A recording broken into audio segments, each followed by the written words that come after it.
بسم اللہ الرحمن الرحیم۔ پیمانہ برداران خمستان قرآنی، السلام علیکم ورحمۃ اللہ۔ دنیا کی مختلف قومیں مختلف جشن مناتی ہیں۔ ہم بھی سال میں متعدد تقاریب کو جشن مسرت کہہ کر پکارتے ہیں، لیکن جیسا کہ آپ کو معلوم ہے ایک جشن مسرت ایسا ہے جسے خدا نے خود ہمارے لیے متعین کیا ہے، اور وہ ہے جشن نزول قرآن، جسے عرف عامہ میں عید الفطر کہا جاتا ہے۔ یہ ہمارے باعث ہزار برکات و سعادت ہے کہ ہمارا یہ اجتماع، کہ جس کا بنیادی مقصد شمع قرآنی کی ضیاباریوں سے اپنے قلب و دماغ کی دنیا کو منور کرنا ہے، امسال اس جشن سے پیوست منعقد ہو رہا ہے۔ یوں سمجھیے گویا عید کے بعد چار۔ میں اس تسلسل مسرت و انبساط پر آپ احباب کی خدمت میں ہزار گل ہائے محبت و اخلاص کا تحفہ بیش بہا پیش کرتا ہوں، اور اسی کے ساتھ آپ کا خیر مقدم کرتا ہوں۔ پچھلے دنوں آپ میں سے ایک دیرینہ رفیق نے، کہ جن کا قلب عشق قرآن سے گداز ہے، مجھ سے پوچھا کہ ہم کنونشن سے واپس جاتے ہیں تو سال بھر آپ کو یاد کرتے رہتے ہیں، کیا آپ بھی ہمیں یاد کیا کرتے ہیں؟ میں نے کہا کہ نہیں بھائی، میں تو آپ کو کبھی یاد نہیں کرتا، مجھے یاد کرنے کی ضرورت ہی پیش نہیں آتی۔ اس جواب پر میں نے ان کے چہرے پر کچھ افسردگی کے آثار دیکھے تو کہا کہ بھائی، وہ تمہیں یاد کرے جس نے بھلایا ہو کبھی، ہم نے تم کو نہ بھلایا نہ کبھی یاد کیا۔ وہ تمہیں یاد کرے جس نے بھلایا ہو کبھی۔ آپ احباب تو میری چشم تصور سے کبھی اوجھل ہی نہیں ہوتے، اور حقیقت یہ ہے کہ یہی تصور میری تنہائیوں میں میرا مونس و غمخوار ہوتا ہے، اور آپ کی آمد کا انتظار میرے لیے تمنائے حیات۔ کس قدر حسین اور دلاویز ہے وہ انداز جس سے غالب نے انتظار اور تمنا کے اس ربط کو ان الفاظ میں بیان کیا ہے کہ پھونکا ہے کس نے گوش محبت میں اے خدا، پھونکا ہے کس نے گوش محبت میں اے خدا، افسون انتظار تمنا کہیں جسے۔ اور خدا آپ کو مسرتوں کے جھولے جھلائے اور ہر بلند مقصد میں کامیابی عطا فرمائے، کہ اس میں خود میری کامیابی کا راز ہے۔ آپ احباب کی رفاقت سے وقت مرا روانی کوثر در آستین، بزم میرا قرابت فردوس در کنار۔ امسال میرے استقبالیے کا موضوع ہے تیری دعا ہے کہ ہو آرزو تیری پوری، میری دعا ہے تیری آرزو بدل جائے۔ جو کچھ میں نے کہنا ہے وہ کوئی نئی بات نہیں، اسے اس سے پہلے سینکڑوں بار کہہ چکا ہوں، اور جب تک کہنے کی سکت ہے اسے بار بار کہے چلا جاؤں گا، قرآن مجید نے اپنے حقائق و معارف کی وضاحت کے لیے تصریف آیات کا انداز اختیار کیا ہے، یعنی انہیں بار بار سامنے لانے کا انداز کہ بسیط حقیقتوں کو دلوں میں راسخ اور ذہنوں میں پیوست کرنے کا اس سے زیادہ مؤثر انداز کوئی اور نہیں ہو سکتا۔ اور میں نے بھی اپنے پیش نظر مقاصد و مدعا کی وضاحت کے لیے اتباع قرآنی میں یہی انداز اختیار کر رکھا ہے۔ میں آج کے خطاب میں یہ بتانا چاہتا ہوں کہ خارجی ماحول میں جو کچھ ظہور میں آتا ہے اس کا سرچشمہ انسانی آرزویں ہوتی ہیں۔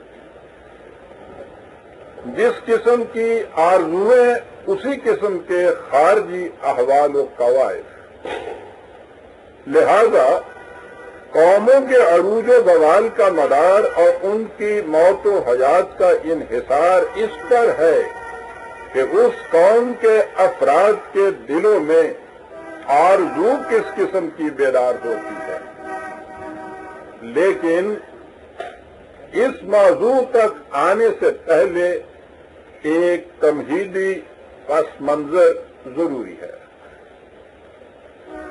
سال گزشتہ میں نے کنونشن کے استقبالیہ میں کہا تھا کہ جس قسم کے افسردہ و پژمردہ حالات میں ہم یہاں جمع ہو رہے ہیں ان کی مثال پاکستان کی تاریخ میں نہیں ملتی۔ ملک مختلف قسم کی ناکامیوں اور نامرادیوں سے اس سے پہلے بھی دوچار ہوا، لیکن قوم کے دل و دماغ پر جس قسم کی عالمگیر مایوسی کی گھٹائیں اس وقت چھا رہی ہیں اس سے پہلے کبھی ایسا نہیں ہوا تھا، اور اب میں کہوں گا اور انتہائی درد و کرب اور غم و اندوہ کے ساتھ کہوں گا کہ اس ایک سال کے عرصہ میں مایوسی اور نا امیدی کی ان گھٹاؤں میں اضافہ ہی ہوا ہے، کمی نہیں ہوئی، اور قوم کے دل و دماغ پر چھائی ہوئی افسردگی اور پژمردگی بحیث مجموعی کچھ بڑی ہے، گھٹی نہیں۔ حالات کی یہی شدید نامساعدت ہے جس کی وجہ سے میں نے ضروری سمجھا ہے کہ ان کے حقیقی اسباب کا تجزیہ کر کے دیکھا جائے کہ قرآن کریم ان کا علاج کیا بتاتا ہے کہ انسانی درماندگیوں اور ناکامیوں کا مداوع اس بارگاہ کے سوا اور کہاں سے مل سکتا ہے۔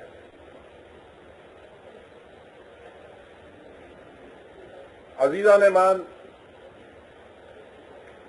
علامہ اقبال نے پاکستان کا تصور 1930 میں دیا اور اس کے بعد 1938 یعنی اپنی زندگی کے آخری لمحات تک اس خواب کی تعبیر کو اپنی فکر کا مرکز بنائے رکھا۔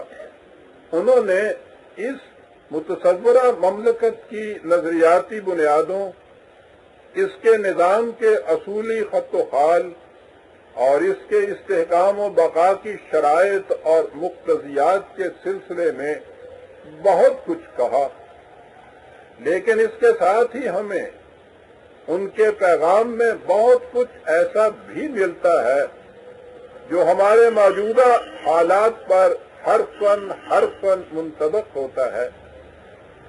انہوں نے شاعر کو دیدہ بینائے قوم اور اپنے آپ کو شاعر فردہ کہہ کر پکارا، اور اپنی اسی دیدہ وری اور دور نگہی کی بنا پر کہا تھا کہ حادثہ کم کیا جاتا افراد کی 11ویں آیت جس میں کہا گیا ہے کہ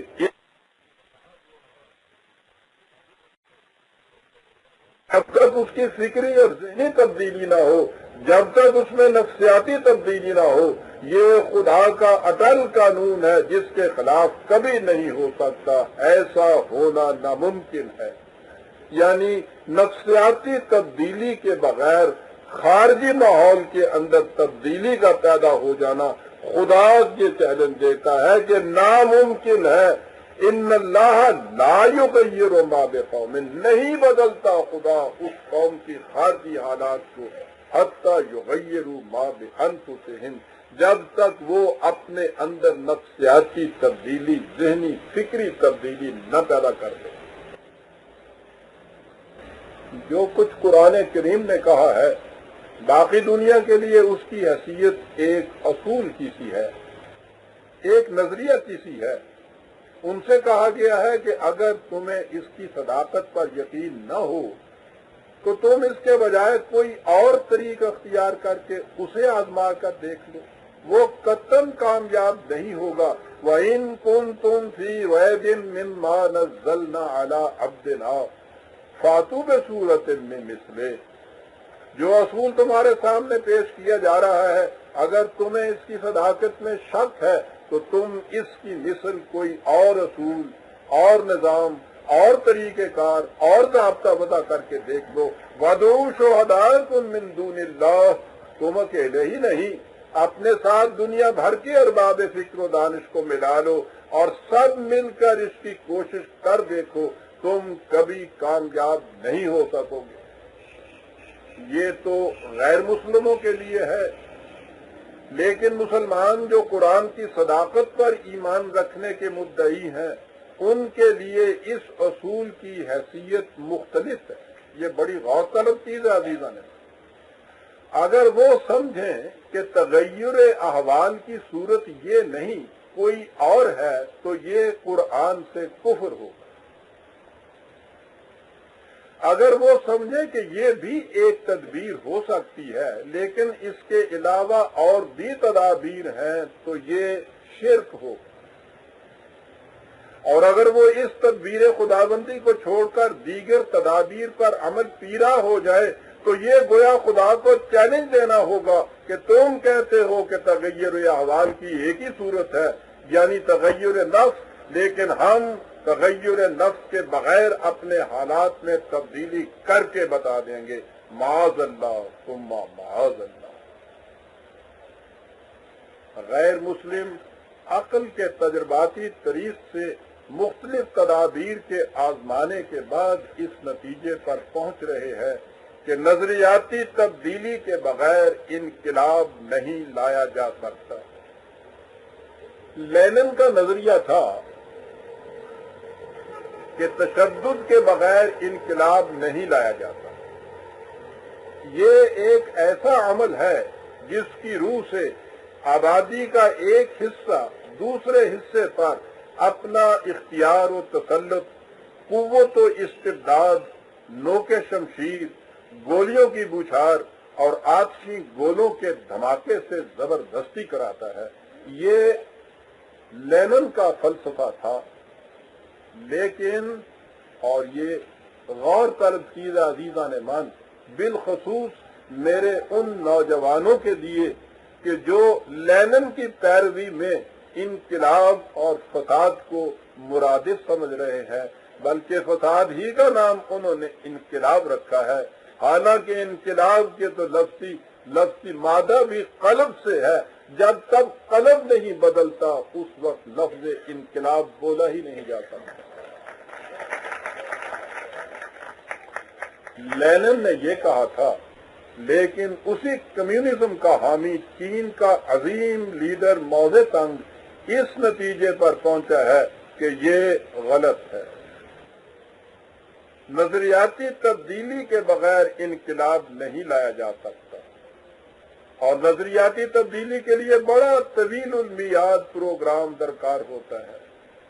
چین کے مشہور مجلہ پیکنگ ریویو کی 20 مارچ 1970 کی اشاعت میں ماؤ زے تنگ کا ایک مقالہ بلکہ انٹرویو شائع ہوا تھا جس میں اس نے کہا تھا کہ دانشوروں کا مسئلہ آئیڈیالوجی کا ہے اور آئیڈیالوجی سے متعلق مسائل کو حل کرنے کے لیے جبر و استبداد کے بھونڈے طریقے نہ صرف یہ کہ مفید نہیں ہوتے بلکہ نقصان دہ ہوتے ہیں. ہمارے رفقا کو معلوم ہونا چاہیے کہ نظریاتی تبدیلی کے لیے بڑے طویل المیعاد صبر آزما اور استقامت طلب پروگرام کی ضرورت ہوتی ہے۔ انہیں یہ سمجھ لینا چاہیے کہ وہ محض چند لیکچروں اور جلسوں سے لوگوں کے نظریات میں تبدیلی پیدا کرا لیں گے، یہ غلط ہے۔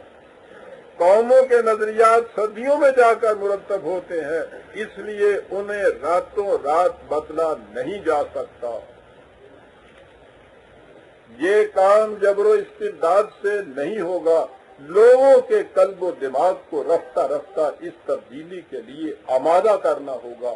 موضع تنگ آج اس نتیجے پہ پہنچا ہے عزیزان من، اپنے ہی پہلے پیش راؤں کہ جو فلسفہ مارکسسٹ کے السابقون الاولون تھے، چند ہی سالوں کے عرصے کے بعد وہ ان کو چھوڑ کے اس آواز تک پہنچا ہے جو 1400 سال پیشتر قرآن نے کہی تھی کہ ان اللہ لا یغیر ما بقوم حتی یغیروا ما بانفسہم۔ غیر مسلم تو مختلف تدابیر آزما لینے کے بعد اس اصول کو صحیح ماننے پر مجبور ہو رہے ہیں جسے قرآن نے پیش کیا تھا، اور ہم یہاں 26 سال سے خدا کے خلاف محاذ قائم کیے ہوئے ہیں کہ ہم نفسیاتی تبدیلی کے بغیر انقلاب لا کر بتا دیں گے۔ لہذا ہمارے ساتھ جو کچھ ہو رہا ہے وہ اسی کا نتیجہ ہے، اور جب تک ہم اپنی موجودہ روش کو تبدیل کر کے قرآن کے تجویز کردہ اصول کی طرف نہیں آتے، ہمارے حالات میں کوئی تبدیلی نہیں پیدا ہو سکتی۔ پاکستان میں یہ سعادت طلوع اسلام کے حصے میں آئی کہ اس نے قرآن کریم کے اس ابدی غیر متبدل اصول کی طرف دعوت دی، اور وہ اس دعوت کو مسلسل اور متواتر پیش کیے چلا آ رہا ہے۔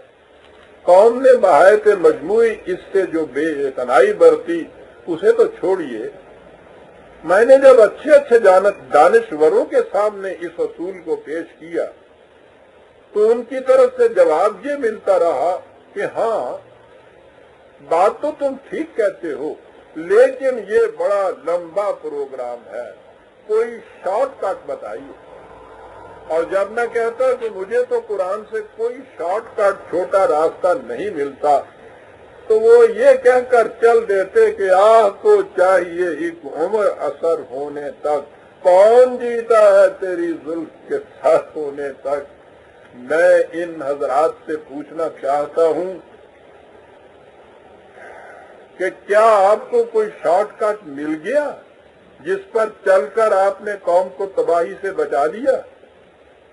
اور ساتھ ہی یہ کہ کیا آپ نے خدا کو چیلنج کرنے کا نتیجہ دیکھ لیا؟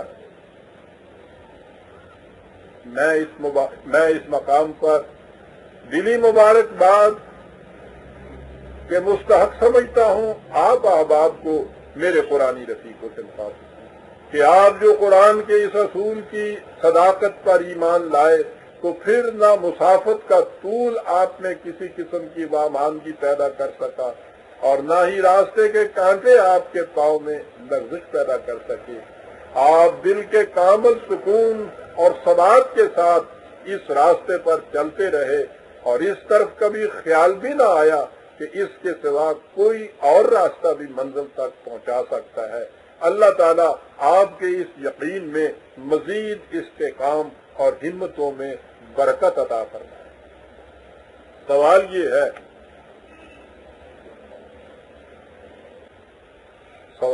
ہے کہ جسے تغیر نفس کہا جاتا ہے اس کا مفہوم کیا ہے؟ بڑا اہم سوال۔ میں اگر اس سوال کے متعلق نظری گفتگو کروں تو مجھے سب سے پہلے علم النفس کی گہرائیوں اور پہنائیوں میں جانا پڑے گا۔ اس کے لیے نہ فرصت ہے اور نہ ہی میں سمجھتا ہوں کہ اس کی ضرورت ہے۔ لہذا اس وقت میں اس کے عملی مفہوم تک محدود رہنا چاہتا ہوں، اور وہ ایک مثال سے بآسانی سمجھ میں آ سکتا ہے۔ آپ ہی کی مثال، آپ کے دل میں کنونشن میں شرکت کی آرزو پیدا ہوئی، اس کے لیے آپ نے لاہور آنے کا ارادہ کیا اور اس ارادہ کو عمل میں لانے کے لیے گھر سے روانہ بھی ہو گئے، لیکن آپ آدھے راستے سے پلٹ گئے۔ کسی نے پوچھا کہ آپ پلٹ کیوں آئے؟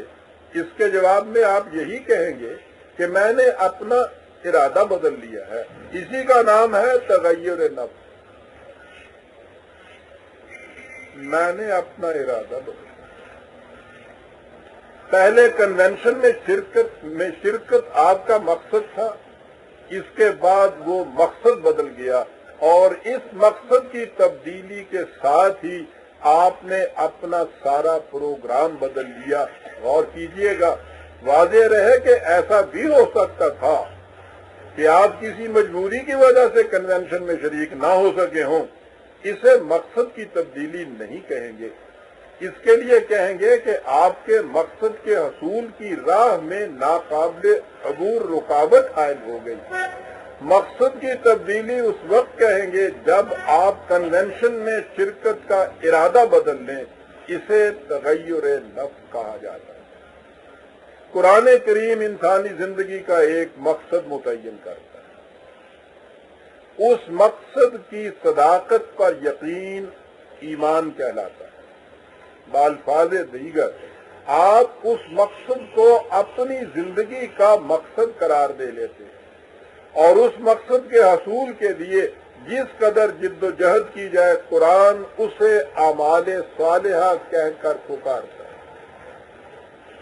قرآن کی ساری تعلیم انہی دو اصطلاحات میں سمٹ کر آ جاتی ہے، یعنی آمنوا وعملوا الصالحات۔ قرآنی مقصد کو اپنی زندگی کا مقصد قرار دینا اور پھر اس کے حصول کے لیے جد و جہد کرنا۔ اقبال نے قرآن کی اس اساسی تعلیم کو اپنے پیغام کا محور قرار دیا، جس کے گرد اس کا سارا کلام گردش کرتا ہے۔ وہ اسے کبھی مقصد کہتا ہے، کبھی آرزو، کبھی عزم کہہ کر پکارتا ہے، کبھی ایمان یا یقین۔ حصول مقصد کی آرزو میں جب شدت پیدا ہو جاتی ہے، حصول مقصد کی آرزو میں جب شدت پیدا ہو جاتی ہے تو وہ اسے عشق سے تعبیر کرتا ہے، اور اس راستے میں جس قدر تگ و دو کی جائے اسے جہاد زندگی۔ اس کی اصطلاحات کے اس مفہوم کو سامنے رکھ کر اگر آپ پیام اقبال کا مطالعہ کریں گے تو نہ صرف اس کا صحیح مفہوم آپ کی سمجھ میں آ جائے گا، بلکہ قرآنی فکر کی وہ شمع بھی فروزہ تر ہو جائیں گی جنہیں میں اپنے خون جگر سے روشن کیے چلا آ رہا ہوں۔ اقبال کہتا ہے کہ زندگانی را بقا از آرزو، زندگی باقی ہی آرزو کے نام سے ہے۔ کاروانش را درا، اس کے قافلہ کے لیے چلنے کی آواز، ریل کی سیٹی جسے آپ کہتے ہیں، کاروانش را درا از آرزو، زندگی در آرزو پوشیدہ است۔ زندگی آرزو ہی کے اندر پوشیدہ ہے، اصل او در آرزو پوشیدہ است۔ دوسری جگہ یہ کہتا ہے کہ ماذ تخلیق مقاصد زندہ ہے، ہم تو مقاصد کے پرپز کو تخلیق کرتے ہیں تو پھر ہم زندہ ہوتے ہیں۔ از شعائے آرزو کا زندہ ایم، ہم میں جو چمک پیدا ہوتی ہے تو وہ آرزو کی شعاع ہی سے پیدا ہوتی ہے۔ جیسا کہ میں نے پہلے کہا ہے، جو شخص کشمکش حیات سے فرار کی راہ اختیار کر کے غیر جانبداری کا نقاب اوڑھ لیتا ہے، اس کے دل میں شمع آرزو بجھ جاتی ہے، اس سے وہ زندہ انسانوں کی صف میں شمار ہونے کے قابل نہیں رہتا، جامد پتھر ہو جاتا ہے۔ اقبال کے الفاظ میں ہر کے تخم میں آرزو در دل نکش، جس نے بھی اپنے دل کی کھیتی میں آرزو کا بیج نہ بویا، پائے مالے دیگراں چون سنگو خش، وہ دوسرے کے پاؤں کے نیچے روندا گیا، پتھروں کی طرح، اینٹوں کی طرح، روڑے کی طرح، آب و گل را آرزو آدم کو نہ۔ پانی اور مٹی کے پتلے کو صرف آرزو آدم بناتی ہے، اور آرزو مارا ز خود محرم کند، اور آرزو ہمارا تعارف خود ہم سے کراتی ہے، ہمارے راز ہم سے خود اس وقت کھلتے ہیں جب ہمارے دل میں آرزو بیدار ہوتی ہے۔ اقبال کے نزدیک تعین مقصد کے بعد اس کے حصول کے لیے آرزو کا نام خودی ہے۔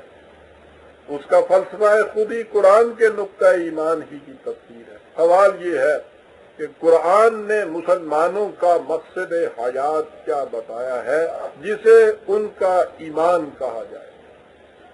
بہت اہم چیز، مقصد کے بغیر زندگی نہیں، ایمان نہیں۔ سوال یہ ہے کہ وہ مقصد کیا ہے کہ جو قرآن نے مومن کے لیے متعین کیا ہے؟ تفصیل میں جائیے تو اس کے لیے پورے قرآن کی تفسیر درکار ہوگی، لیکن اجمال کی طرف آئیے تو اس کی ایک آیت اس مقصد کو سامنے لے آئے گی، اور وہ آیت جلیلہ ہے هو الذی ارسل رسولہ بالہدی ودین الحق لیظہرہ علی الدین کلہ ولو کرہ المشرکون۔ خدا وہ ہے جس نے اپنے رسول کو ضابطۂ حیات اور نظام زندگی دے کر بھیجا جو سراسر حق پر مبنی ہے۔ مقصد اس سے یہ ہے کہ یہ نظام انسانوں کے خود ساختہ تمام نظامات پر غالب آ کر رہے، ہاں یہ بات مشرکین کو کتنی ہی گراں کیوں نہ گزرے۔ خدا کے دیے ہوئے نظام کو انسانوں کے وضع کردہ ہر نظام پر غالب کرنا، یہ ہے مسلمان کی زندگی کا مقصد۔ اس سے واضح ہے کہ اسلام ایک عظیم انقلابی پروگرام کا نام ہے جس کا مقصد خدا کے متعین کردہ نظام کو تمام نظام عالم پر غالب کرنا ہے۔ جو شخص اس نصب العین کو اپنی زندگی کا مقصد و منتہا قرار دے لیتا ہے اسے مسلم یا مومن کہا جاتا ہے، اور ایسے افراد پر مشتمل گروہ کو امت مسلمہ یا جماعت مومنین۔ یہ وہی جماعت ہے کہ جنہیں خدا یا ایھا الذین آمنوا کہہ کر مخاطب کرتا ہے۔ ظاہر ہے کہ اس مقصد کو اپنی زندگی کا منتہا قرار دینے کے لیے سب سے پہلے فکری اور قلبی تبدیلی کی ضرورت ہوگی، کیونکہ جب تک آپ دیگر تمام مقاصد سے منہ نہیں موڑیں گے اسے اپنی زندگی کا واحد نصب العین قرار نہیں دے سکیں گے۔ اسی کو قرآن نفسیاتی تغیر سے تعبیر کرتا ہے۔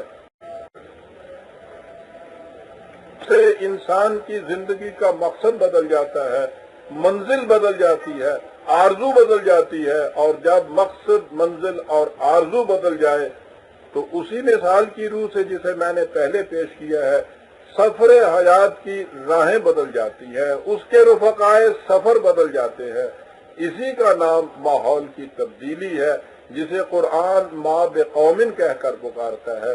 یوں قرآن کے عطا کردہ اصول کے مطابق انسان کی داخلی تبدیلی سے اس کے خارجی احوال و قوائف بدل جاتے ہیں۔ قرآن انسان کے اندر اسی قسم کی تبدیلی پیدا کرتا ہے۔ اقبال کے الفاظ میں، بلکہ اس سے بھی غزل کا وہ مشہور شعر کہ یہ کس کو دیکھ کر دیکھا ہے میں نے بزم ہستی کو، یہ کس کو دیکھ کر دیکھا ہے میں نے بزم ہستی کو کہ جو شے ہے نگاہوں میں ہنسی معلوم ہو۔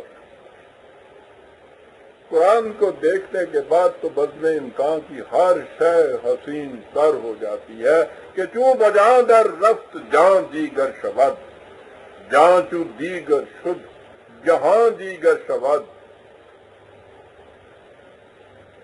جہاں چوں دیگر شود کے معنی کہ نتیجے میں جہاں دیگر شود کے معنی یہ ہے کہ پھر اشیاء کائنات کے اقدار بدل جاتی ہیں، ان کی اہمیتوں کے پیمانے بدل جاتے ہیں۔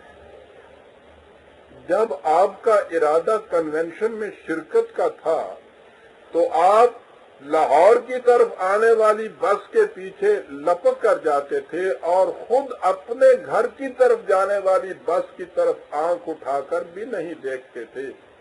لیکن جب آپ نے اپنا ارادہ بدل لیا تو آپ کی نگاہوں میں بسوں کی قدر و قیمت الٹ گئی. لاہور کی طرف آنے والی بس میں کوئی جاذبیت نہ رہی اور گھر کی طرف جانے والی بس آپ کی آنکھ کا تارا بن گئی. یہ ہے مقصد کی تبدیلی عزیزان مان، جس سے خارجی ماحول میں تبدیلی پیدا ہو جاتی ہے. بات کتنی صاف ہے. بیان میں نقطہ توحید آ تو سکتا ہے، تیرے دماغ میں بت خانہ ہو تو کیا کہیے. ہاں، مقصد کے بدل جانے سے خارجی اشیاء کی قدر و قیمت یوں بدل جاتی ہے. اشیاء کائنات بلکہ انسانی رشتوں تک کی یہی تقابلی قدر و قیمت اور اضافی کشش و جاذبیت ہے جس کی تشریح کرتے ہوئے قرآن نے کہا ہے کہ قل.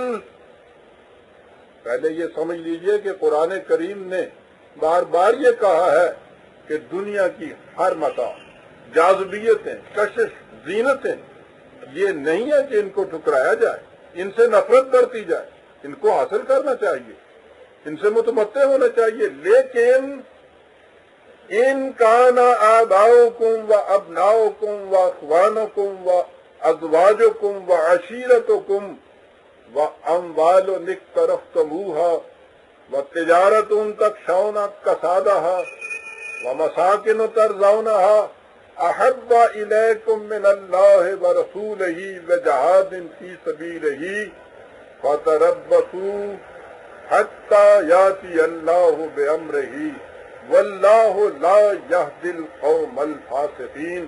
بڑے غور سے سننے کی ہے یہ آیت عزیزان مان. رسول اعلان کر دو، ان سے واضح الفاظ میں کہہ دو کہ اگر تمہارے ماں باپ یا اولاد، تمہارے بھائی بند یا ازواج، تمہارے اعزاء و اقارب یا مال و دولت، تمہارا کاروبار جس کے مندہ پڑ جانے سے تم ڈرتے ہو، تمہارے محلات جسے تم اس قدر محبوب رکھتے ہو، غرض ہے کہ دنیا کی جاذب سے جاذب تر شے، ان میں سے کوئی چیز بھی اس نظام خداوندی کی راہ میں جسے اس کا رسول قائم کر رہا ہے جد و جہد سے زیادہ عزیز ہو گئی تو پھر تم اپنے مقدر و مستقبل کے لیے خدا کے فیصلے کا انتظار کرو. تربصوا، اگر ان میں سے کوئی شے بھی اس سے زیادہ عزیز ہو گئی. کنونشن میں آنے کا ارادہ رکھنے والوں، اگر کنونشن کی طرف آنے والی بس سے زیادہ کوئی اور سواری بھی تمہاری نگاہوں میں ہو گئی تو پھر انتظار کرو خدا کے فیصلے کا. وہ اس قوم پر کشاد کی راہ نہیں کھولا کرتا جو غلط راہوں کی طرف نکل جاتے ہیں. یہ ہے نگاہ کی تبدیلی جو قرآن کے مقرر کردہ نصب العین کو مقصد حیات قرار دینے سے واقع ہو جاتی ہے اور جس سے خارجی اشیاء کی اقدار بدل جاتی ہیں، ان کی جاذبیتیں بدل جاتی ہیں. اس وقت ہر عبد مومن کی زبان پر یہ ہوتا ہے کہ عشق میں ایک تم ہمارے ہو، عشق میں ایک تم ہمارے ہو، باقی جو کچھ ہے سب تمہارا ہے. عشق میں ایک تم ہمارے ہو.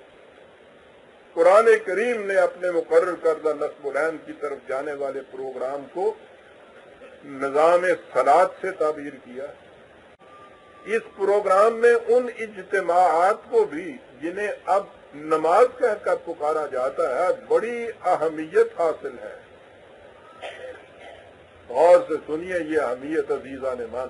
جب آپ اس کی نیت کرتے ہیں تو آپ کہتے ہیں کہ انی وجہت وجہی للذی فطر السماوات والارض حنیفا وما انا من المشرکین.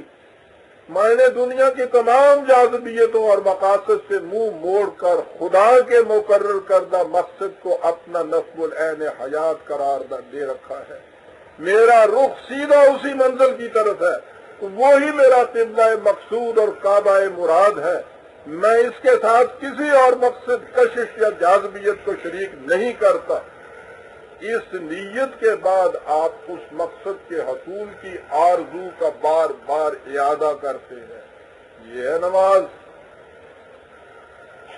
اس نیت کے بعد آپ اس مقصد کے حصول کی آرزو کا بار بار اعادہ کرتے ہیں، اور یہ نفسیات کا اصول ہے کہ جس آرزو کا بار بار اعادہ کیا جائے اس میں پختگی پیدا ہو جاتی ہے۔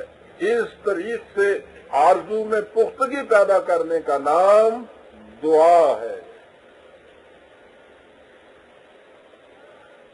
یوں آرزو میں پختگی پیدا کرنے کا نام دعا ہے۔ دیکھیے اقبال نے اس حقیقت کو اپنی اس نظم میں کس حسن و خوبی سے پیش کیا ہے جس کا ایک مصرع میرے استقبالیے کا عنوان ہے۔ نظم ہے کہ تیری دعا سے قضا تو بدل نہیں سکتی،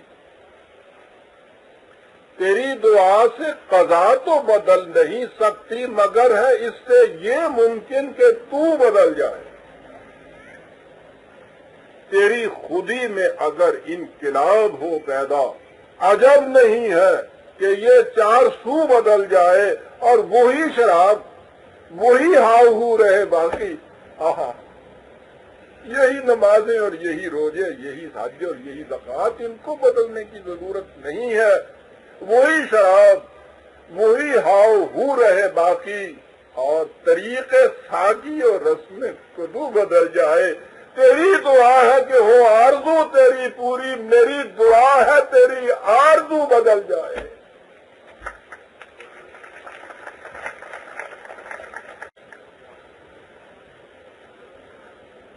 یہ ہے کفر سے اسلام لانا عزیزان ایمان، اسے کہتے ہیں مسلمان ہونا۔ میری دعا ہے، تیری دعا ہے کہ ہو آرزو تیری پوری، میری دعا ہے تیری آرزو بدل جائے۔ محمد رسول اللہ والذین معہ صلی اللہ علیہ وسلم رضی اللہ تعالی عنہم کے سامنے یہی مقصد حیات تھا، یعنی دین الحق، نظام خداوندی کو نظام ہائے عالم پر غالب کرنا۔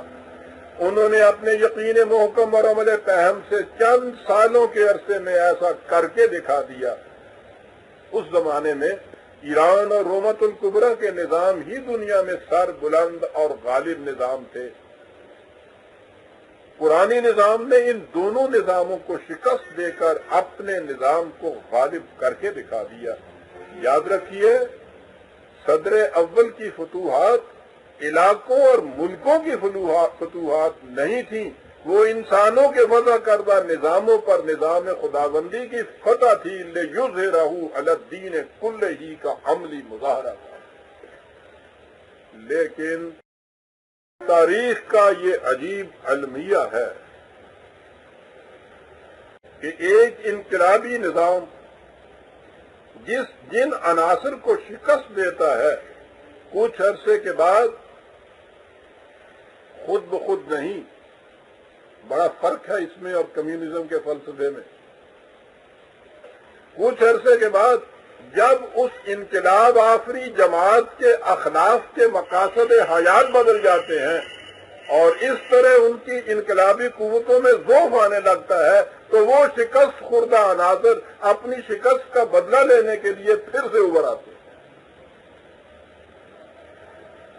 لیکن وہ ٹیکنیک عجیب اختیار کرتے ہیں، وہ اپنے قدیم نظریات اور رسومات کا احیاء نہیں کرتے، کیونکہ اس جماعت کے وارثوں کو ان الفاظ و ارکان سے چڑ ہوتی ہے۔ وہ ان کے نظریات کے لفظوں اور ان کے ارکان کی شکلوں کو علی حال ہی قائم رہنے دیتے ہیں، صرف ان کا مقصد حیات بدل دیتے ہیں۔ امت مسلمہ کا مقصد حیات دنیا میں نظام خداوندی کا غالب کرنا تھا۔ وہ اس مقصد کو ان کی نگاہوں سے اوجھل کر کے انفرادی نجات کو مقصود زندگی قرار دیتے ہیں۔ اسے کہتے ہیں دین کو مذہب سے بدل دینا۔ نزول قرآن سے پہلے جتنے مذاہب تھے ان کے ساتھ یہی ہوا تھا. وہ اپنے آغاز میں دین تھے، شکست خوردہ قوتوں نے انہیں بعد میں مذہب میں تبدیل کر دیا. یہی کچھ اسلام کے ساتھ ہوا. اس نے نظام خداوندی کے قیام سے ملوکیت، مذہبی پیشوائیت اور نظام سرمایہ داری کو شکست دی تھی.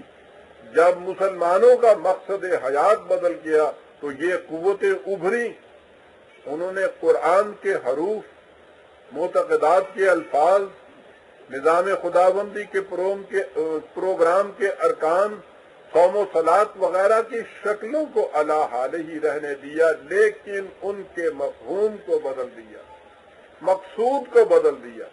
اور اس کے بعد عوام کے دل میں اس عقیدہ کو راسخ سے راسخ تر کرتے چلے گئے کہ یہی اسلام ہے اور اسی کا قائم رکھنا مسلمانوں کا مذہبی فریضہ، جس سے خوشنودی باری تعالی حاصل ہوتی ہے. اب ان کے علماء کرام کا فریضہ نظام خداوندی کو دیگر نظامات پر غالب کرنا نہ رہا، بلکہ دیگر مذاہب کے مقابلے میں مذہب اسلام کی افضلیت ثابت کرنا رہ گیا.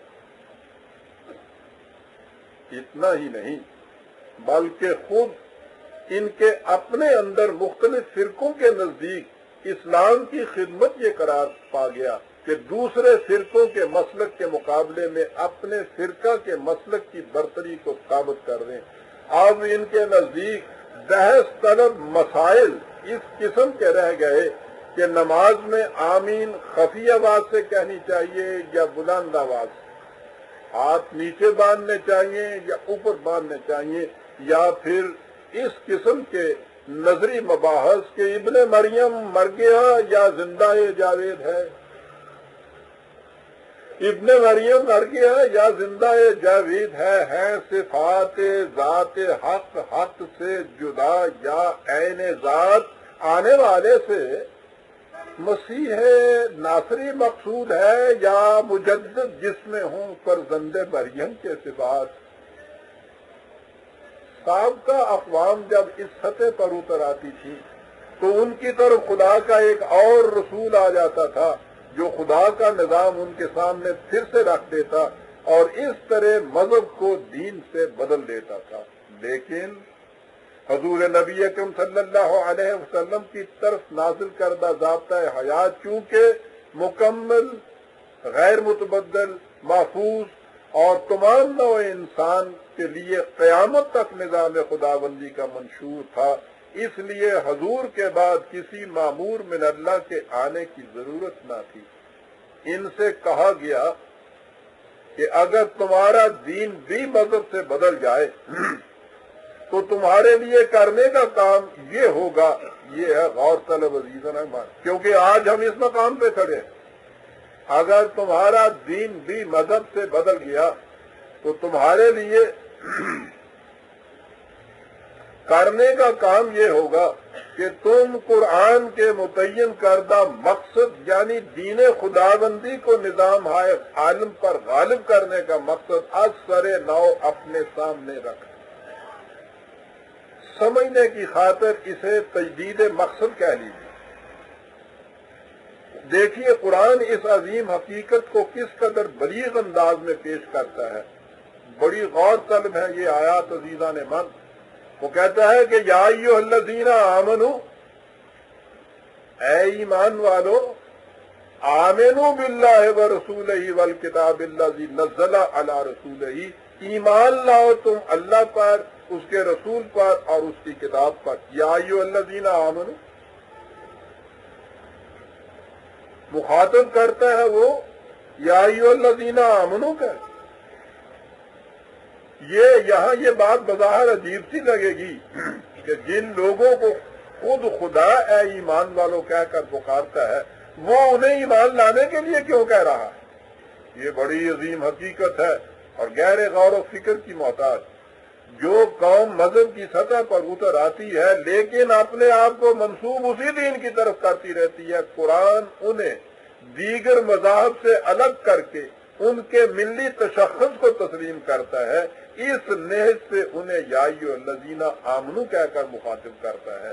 لیکن چونکہ انہوں نے خدا کے مقرر کردہ مقصد کو فراموش کر دیا ہوتا ہے، اس لیے ان سے کہتا ہے کہ تم پھر سے اپنے سامنے اسی مقصد کو رکھو۔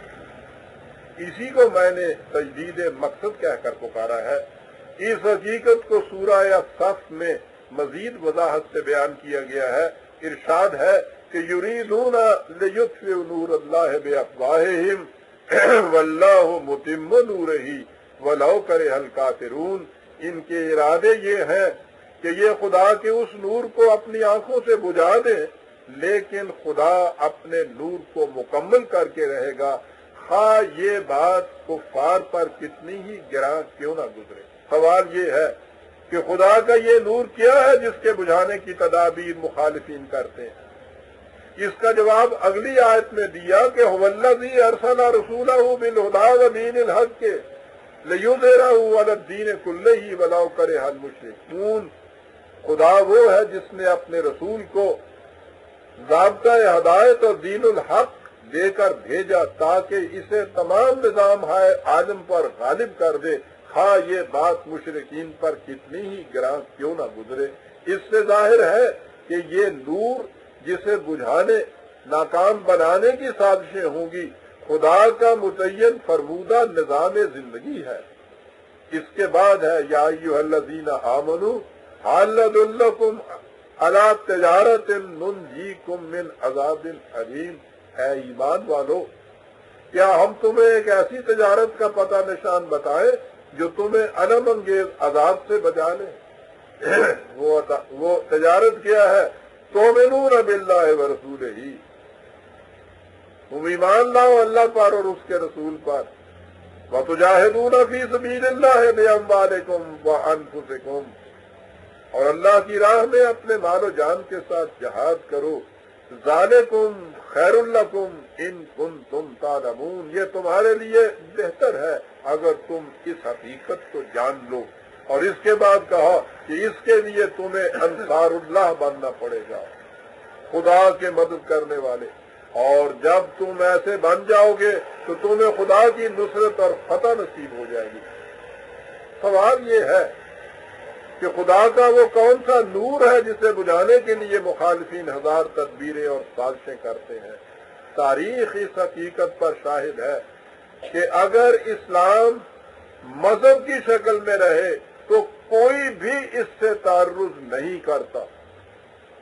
حضور نبی اکرم صلی اللہ علیہ وسلم کی ابتدائی مکی زندگی میں سمجھا یہی جاتا تھا کہ یہ ایک نیا مذہب ہے، لہذا نہ تو اہل عرب نے اس کے خلاف کوئی اجتماعی اور منظم تدبیر کی، اور نہ ہی ایران اور بازنطینی حکومتوں نے اس کا کوئی نوٹس لیا۔ لیکن مدنی زندگی میں جو ہی اس نے ایک نظام کی شکل اختیار کرنا شروع کی، قریش بھی ہجوم کر کے عمر کر آ گئے، اور ایران اور بازنطینی حکومتوں میں بھی اس کے خلاف حرکت پیدا ہو گئی۔ میں نے اپنے اس خطاب میں جو میں نے گزشتہ اگست میں یوم آزادی کی تقریب پر پیش کیا تھا اور جس کا عنوان تھا ہمارا ازلی دشمن، اس حقیقت کو تاریخی شواہد کی روشنی میں واضح کیا ہے کہ مخالفین کی ساری کوششیں یہ چلی آ رہی ہیں کہ اسلام بحیثیت مذہب تو بے شک زندہ رہے، لیکن یہ نظام مملکت کی شکل نہ اختیار کرنے پائے۔ ہندوستان میں انگریز نے مسلمانوں کو مذہبی آزادی کی ضمانت دی تھی، لیکن جب اس نے وہابی تحریک سے یہ خطرہ محسوس کیا کہ اسلام دین کی حیثیت نہ اختیار کر جائے تو اس نے اس کی روک تھام کے لیے تحریک احمدیت کھڑی کر دی، جس نے جہاد بالسیف کو جہاد اسرف کہہ کر حرام قرار دیا اور اسلام کو بحیثیت مذہب باقی رکھنے کی کوششوں کو جہاد اکبر کہہ کر پکارا۔ یہ ہوا تھا آپ کے ساتھ۔ ہماری مذہبی پیشوائیت نے اس تحریک کی مخالفت کی، لیکن مذہبی کی سطح پر اسلام بحیثیت دین ان کی نظروں سے بھی اوجھل رہا۔ ان حالات میں فطرت کی کرم گستری نے ہمارے ہاں ایک دیدہ ور پیدا کیا جس نے اپنی قرآنی بصیرت کی روشنی میں اسلام کا تصور بحثیت دین کے پیش کیا، اور جس امت کو یا ایھا الذین آمنوا کہہ کر خدا اور رسول اور اس کی کتاب پر ایمان لانے کے لیے کہا تھا، اس امت سے کہا کہ وہ اپنے مقصد حیات کی تجدید کرے اور نظام خداوندی کو دوبارہ متشکل کر کے اسے دنیا کے تمام نظاموں پر غالب کر کے دکھا دے۔ پاکستان کا نظریہ اقبال کی اسی دعوت کی عملی تشکیل کا نام تھا۔ ظاہر ہے کہ اس تصور کی مخالفت انگریز اور ہندو دونوں کی طرف سے ہونی تھی۔ یہ مخالفت ہوئی اور شدت کے ساتھ ہوئی۔ ہندو نے اس مقصد کے لیے مسلمان علماء کو اپنے ساتھ ملانے کے لیے انہیں اس امر کی ضمانت دے دی کہ آزادی کے بعد ہندوستان میں سیکولر نظام کی حکومت قائم ہوگی، جس میں امور مذہبی بدستور علماء کے ہاتھ میں رہیں گے۔ یہ تھی وہ جنگ جو اقبال کو انگریز، ہندو، تحریک احمدیت اور نیشنلسٹ علماء کے خلاف لڑنی پڑی، اور جسے ان کی وفات کے بعد بحمد تعالی ضلوع اسلام نے جاری رکھا۔ اقبال نے اسلام کو دین سے مذہب میں تبدیل کرنے کی سازش کو ابلیسی قرار دیا ہے، اور اسے اپنی مشہور نظم ابلیس کی مجلس شورا میں ایسے محاکاتی انداز میں واضح کیا ہے کہ بصیرت خود پر وعظ کرنے لگ جاتی ہے۔ عزیزان من، فرصت ہو، فکر ملے، اقبال کی اس نظم کو بڑے غور و فکر سے پڑھیے۔ ابلیس کی مجلس شورا، اس میں کیبنٹ کا ایک اجلاس، اس کے وزراء مشیر سارے بیٹھے، یہ اس کا چیئرمین، مختلف مسائل پیش ہوتے ہیں، وہ آ کر بتاتے ہیں کہ ہم ان کو شکست دینے کے لیے کیا کچھ کہہ رہے ہیں۔ آخر میں آ کر اس سے یہ کہتے ہیں، ابلیس اس کا ایک مشیر یہ چیز کہتا ہے کہ مسلمانوں کے متعلق کیا کیا جائے۔ وہ کہتا ہے کہ اس میں کیا شک ہے کہ محکم ہے یہ ابلیسی نظام، ہمارا ابلیسی نظام محکم ہے، پختہ تر اس سے ہوئے غلامی میں عوام ہے، ازل سے ان غریبوں کے مقدر میں سجود گرے رہے، یہ ناداں گر گئے سجدے میں جب وقت قیام آیا، ہے ازل سے ان غریبوں کے مقدر میں سجود، ان کی فطرت کا تقاضا ہے نماز بے قیام۔ ابلیس کا مشیر کہہ رہا ہے کہ کوئی بات ڈرنے کی نہیں ہے، آرزو اول تو پیدا ہو نہیں سکتی، کہیں ہو کہیں پیدا تو مر جاتی ہے یا رہتی ہے خام، یہ ہماری سید تہم کی کرامت ہے۔ ابلیس کے مشیر کہہ رہے ہیں یہ ہماری سید تہم کی کرامت ہے کہ آج صوفی و ملا ملوکیت کے بندے ہیں تمام، ہے طواف و حج کا ہنگامہ اگر باقی تو کیا، ہے طواف و حج کا ہنگامہ اگر باقی تو کیا، کند ہو کر رہ گئی مومن کی تیغ بے نیام۔ اور آخر میں کہتا ہے کہ کس کی ناامیدی پہ یہ حجت، کس کی ناامیدی پہ حجت ہے یہ فرمان جدید۔ غور سے سنیے، یہ فرمان جدید کس کا ہے؟ یہ مرزا مرحوم۔ کس کی ناامیدی پہ حجت ہے یہ فرمان جدید، ہے جہاد اس دور میں مرد مسلمہ پر حرام۔ گاؤں نے یہ کر دیا ہے، اس لیے ڈرنے کی بات ہی کچھ نہیں۔ لیکن مذہب پرست گروہوں کی اس تمام مخالفت کے باوجود پاکستان وجود میں آ گیا تو یہ قوتیں بھی ساتھ ہی ادھر آ گئی۔ اگرچہ یہاں نیشنلسٹ علماء کے وابستگان دامہ نے بھی کوشش جاری رکھی کہ یہاں اسلام بحثیت مذہب ہی کے زندہ رہے، نظام کی شکل نہ اختیار کرنے پائے، لیکن اس باب میں منظم کوشش جماعت اسلامی کی طرف سے،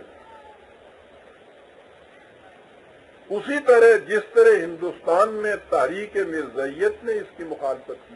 میں جانتا ہوں کہ میرے اس بیان پر بہت سی جبینیں شکن آلود ہو جائیں گی اور بہت سے قلوب ورطۂ حیرت میں ڈوب جائیں گے کہ میں نے جماعت اسلامی کو اس کے مخالفین کی صف اول میں کھڑا کر دیا ہے، لیکن جو کچھ میں نے کہا ہے وہ حقیقت پر مبنی ہے۔ ہمارے یہاں مشکل یہ ہے کہ ہم مذہب کے معاملے میں بڑے سطح بین اور جذباتی واقع ہوئے۔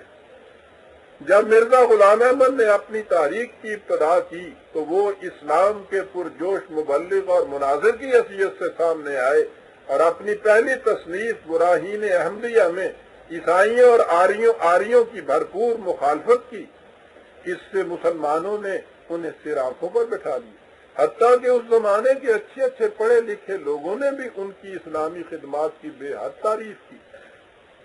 ان کی یہی تعریف تھی جسے اب احمدی حضرات مرزا صاحب کو حامی اسلام ثابت کرنے کے لیے اچھال اچھال کر پیش کرتے ہیں، حالانکہ خود مرزا صاحب کے الفاظ میں یہ ان کے الفاظ تھی، خود مرزا صاحب کے الفاظ میں یہ ایک پیچ تھا جس میں یہ لوگ پھنس گئے تھے۔ یہی کچھ یہاں جماعت اسلامی کے ضمن میں ہو رہا ہے۔ اسے اقامت دین کے لیے جد و جہد کرنے والی پرجوش جماعت سمجھا جاتا ہے، حالانکہ ان کی ساری قوتیں اس بات کے لیے صرف ہو رہی ہیں کہ پاکستان میں قرآنی نظام قائم نہ ہونے پائے، اسلام مذہب ہی کی حیثیت سے باقی رہے۔ یہ موقع اس کی تفصیل میں جانے کا نہیں۔ اس کنونشن میں کہ ایک اجلاس میں ایک مقالہ اس موضوع پر بھرپور طور پر بھی آپ کے سامنے آئے گا۔ میں تفصیل میں جائے بغیر کہوں گا کہ طلوع اسلام 25 سال سے اس باب میں مسلسل لکھتا چلا آ رہا ہے۔ اس وقت میں صرف ایک نقطے پر اتفاق کروں گا۔ دین الحق یا اسلامی نظام کے معنی خدا کی کتاب قرآن مجید کی حکمرانی، جس میں مذہب اور سیاست، دین اور دنیا میں سنویت نہیں ہوتی۔ مودودی صاحب پاکستان میں اسلامی نظام کا یہ خاکہ پیش کر رہے ہیں کہ پرسنل لاز ہر فرقے کے اپنے اپنے ہوں اور پبلک لاز کتاب و سنت کے مطابق وضع ہوں۔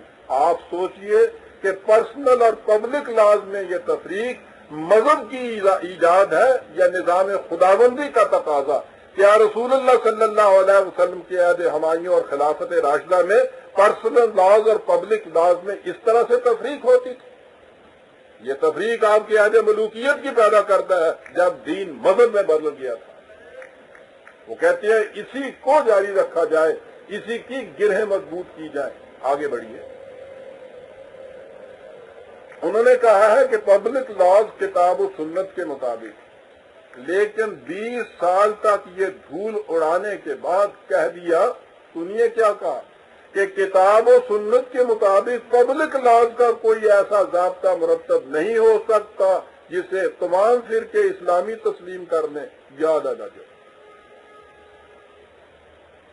پرسنل لاز تو ہر فرقے کے اپنے اپنے پہلے ہی رکھ لیں، پبلک لاز کتاب و سنت کے مطابق واضح، اور 20 سال کے بعد کہا کہ کتاب و سنت کی روح سے پبلک لاز کا کوئی ضابطہ ایسا نہیں مرتب ہو سکتا جسے تمام فرقے اسلامی تسلیم کرنے۔ اس پر سوال پیدا ہوا کہ پھر کیا کیا جائے؟ جواب ملا کہ چونکہ ملک کی اکثریت حنفی المسلک ہے، اس لیے یہاں فقہ حنفی نافذ کر دی جائے۔ اس پر ان فرقوں کی طرف سے شور مچ گیا جو فقہ حنفی کے قائل نہیں، اہل حدیث، شیعہ حضرات، دیگر تمام۔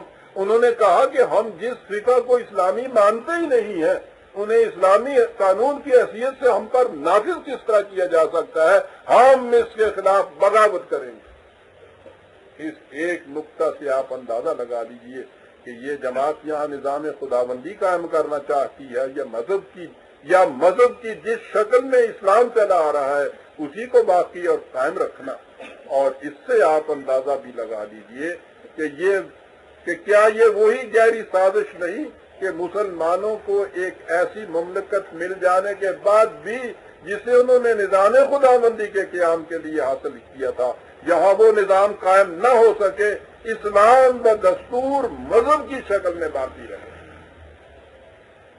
عزیزان ایمان، جس طرح غیر منقسم ہندوستان میں اس سازش کے خلاف طلوع اسلام نے آواز بلند کی تھی، اسی طرح یہاں بھی اس کے خلاف طلوع اسلام ہی کی آواز بلند ہو رہی ہے۔ اس سے آپ سمجھ گئے ہوں گے کہ جماعت اسلامی کی طرف سے میرے خلاف جو اس شد و مت سے مسلسل پروپیگنڈا کیا جا رہا ہے، اس کی وجہ کیا ہے؟ اس میں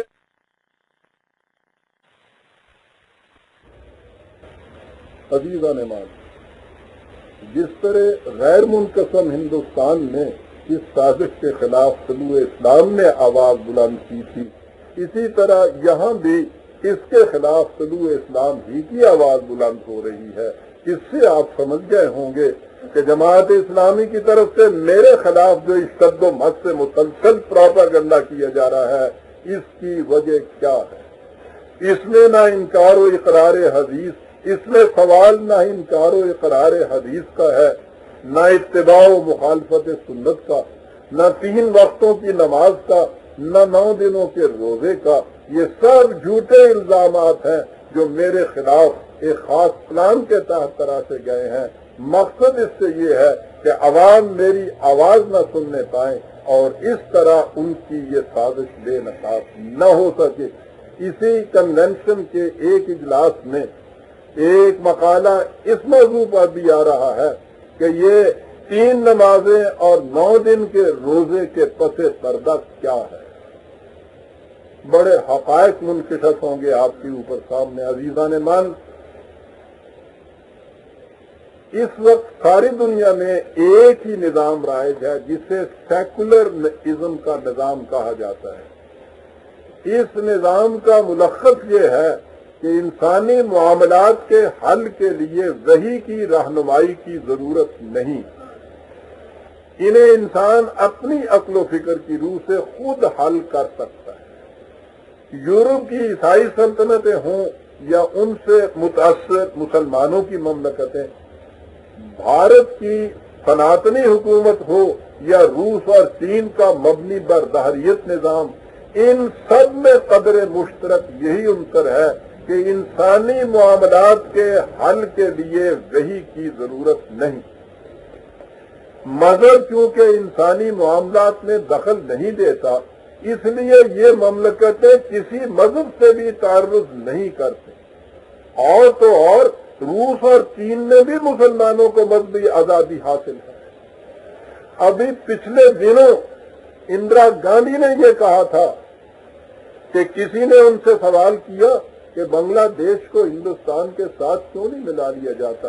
اس نے کہا کہ ہم اس بات سے پر اعتراض نہیں کرتے کہ یہ ایک الگ مملکت کیوں مسلمانوں کی بن گئی ہے، ہمارا اعتراض تو یہ تھا کہ اسلامی مملکت نہ بنے۔ انہوں نے چونکہ اپنا نظام سیکولر رکھا ہے، اس لیے ہمیں اپنے ساتھ میں لانے کی ضرورت نہیں ہے۔ اگر پاکستان جو باقی ہے وہ اپنا نظام بھی سیکولر بنا دے، ہم ان کے خلاف کبھی ایک قدم نہیں اٹھائیں گے۔ سوچا آپ نے مخالفت کس چیز کی؟ اسلام بحثیت دین کے مخالفت ہے، اسلام بحثیت مذہب کے مخالفت نہیں۔ یہ لوگ جانتے ہیں، یہ جو سیکولر نظام والے ہیں، کہ ان کے اس نظام کا کوئی نظام مقابلہ کر سکتا ہے اور اس پر غالب آ سکتا ہے تو وہ قرآن کا پیش کردہ نظام ہے۔ اس لیے ان سب کا مشترکہ مقصد اور متحدہ کوشش یہ ہے کہ یہ نظام کہیں بھی قائم نہ ہونے پائے۔ اس کا امکان پاکستان میں تھا کیونکہ یہ ایک ایسا خطہ ارض تھا جس میں پہلے کوئی نظام قائم نہ تھا، اور اس کا تصور دینے والوں اور مطالبہ پیش کرنے والوں کے سامنے مقصد یہی تھا کہ اس سرزمین میں قرآنی نظام قائم کیا جائے۔ اس مقصد کو ناکام بنانے کا ایک ہی طریقہ تھا کہ یہاں مذہب کا جال اس وسیع پیمانے پر پھیلا دیا جائے کہ کوئی اس سے نکلنے ہی نہ پائے۔ آپ نے کبھی اس پر بھی غور کیا ہے کہ تشکیل پاکستان کے وقت یہاں مذہبی پیشوائیت کی حالت کیا تھی اور آج اس کا پھیلاؤ کس قدر ہے، ظاہر ہے کہ یہ کچھ نہ قربانی کی کھالوں سے ہو سکتا ہے، نہ مسجد کی صندوقچیوں کے چندوں سے، اس کے لیے تو دست غیب کی ضرورت ہوتی ہے۔ مرزا صاحب نے بھی یہی کہا تھا کہ میری حالت ابتدا میں یہ تھی کہ 10 روپے کی آمدنی کی بھی توقع نہیں تھی، لیکن اب در و سین میری طرف سیلاب کی طرح عمدے چلے آ رہا ہے۔ مذہب اسی قسم کے سہاروں سے قائم رہتا اور آگے بڑھتا ہے، اور یہ ہیں عزیزان مان وہ جھکڑ جن میں آپ قرآنی دعوت کے اس ننھے سے دیے کو جلاتے چلے آ رہے ہیں، اور جس میں دنیاوی اسباب و ذرائع کا کھیل نہیں، خود آپ کا خون جگر جلتا ہے۔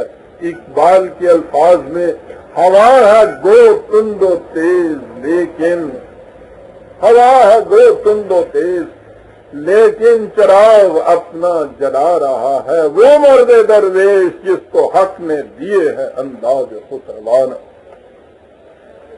اس بے سر و سامانی کے باوجود آپ کی اس استقامت کا نتیجہ ہے کہ خدا کی کائناتی قوتیں جنہیں زمانے کے تقاضے کہہ کر پکارا جاتا ہے آپ کی ہم نوا ہیں۔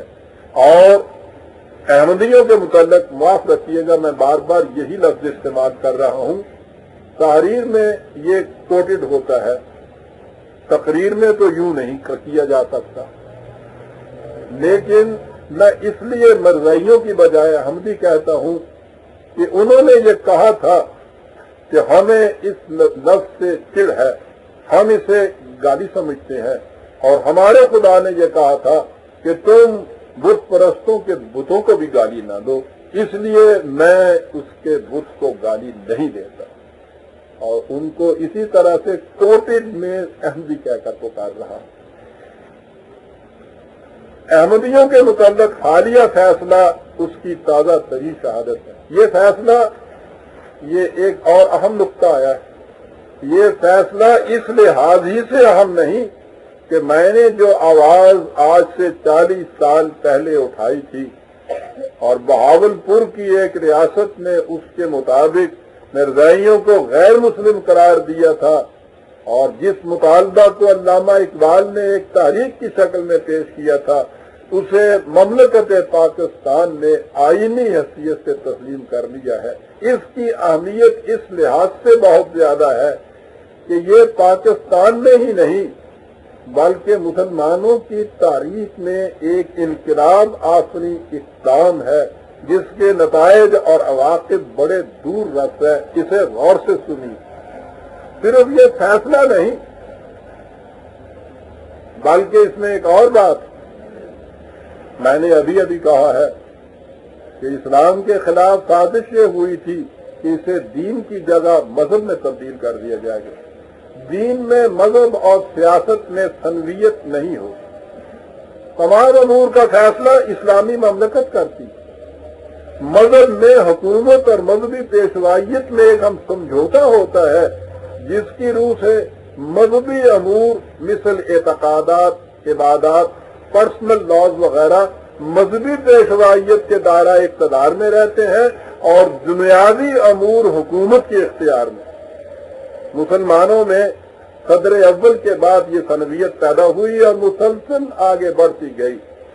یہی کیفیت انگریز کی عملداری میں ہندوستان میں بھی قائم تھی، اس فرق کے ساتھ کہ اس سے پہلے مذہبی پیشوا جسے قتل کرنا چاہتے تھے یا مملکت جسے قتل کرانا چاہتی تھی، یہ حضرات اس کے خلاف کفر کا فتویٰ صادر کر کے اسے مرتد قرار دے دیتے تھے، اور مرتد کی سزا ان حضرات کی شریعت کی روح سے قتل تھی، قرآن کی روح سے ایسا نہیں۔ انگریزوں نے اس طرح کے قتل کو تو روک دیا، لیکن ان حضرات نے کفر سازی کے اپنے مشغلہ کو جاری رکھا۔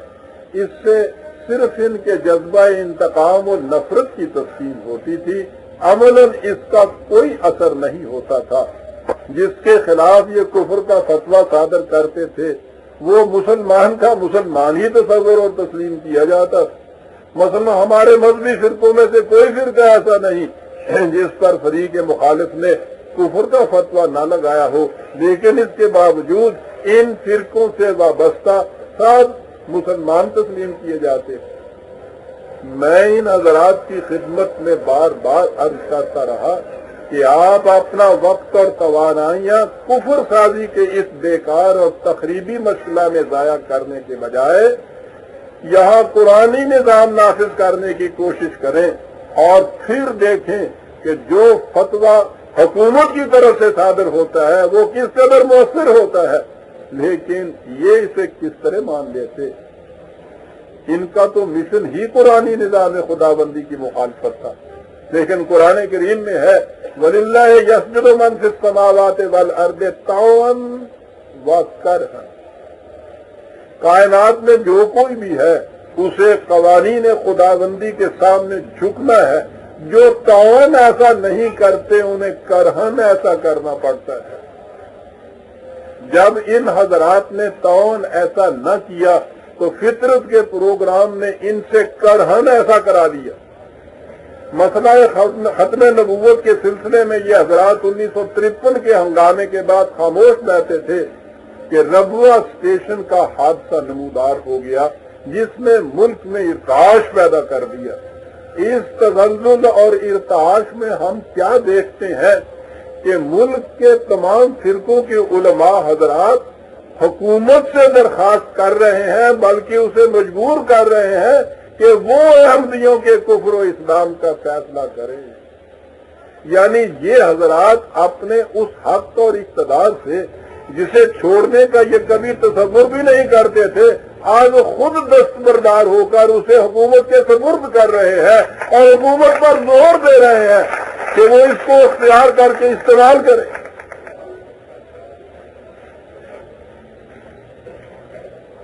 جیسا کہ میں نے اسی مہینے کے طلوع اسلام کے لامات میں لکھا ہے، یہ حضرات حکومت پر زور دے رہے تھے اور میں فطرت کی اس ستم ظریفی پر زیر لب خندہ تھا کہ یہ نہ صرف حکومت پر زور دے رہے ہیں بلکہ اس بھٹو پر زور دے رہے ہیں کہ وہ احمدیوں کے کفر و اسلام کا فیصلہ کرے، جسے ابھی کل ہی یہ خود کافر قرار دے چکے ہیں۔ ایک کافر سے کہہ رہے ہیں ایک کافر قرار دے۔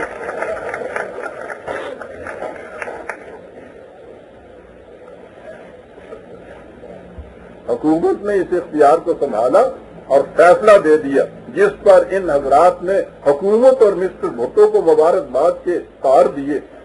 اس طرح انہوں نے خود دیکھ لیا کہ ان کی طرف سے کفر کے فتوے صادر کرنے اور حکومت کی طرف سے فیصلہ کرنے میں کیا فرق ہوتا ہے۔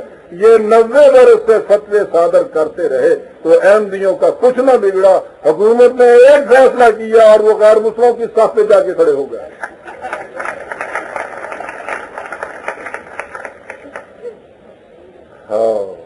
یہ ہے عزیزان من وہ اقدام جسے میں نے انقلابی قرار دیا ہے نا انقلابی،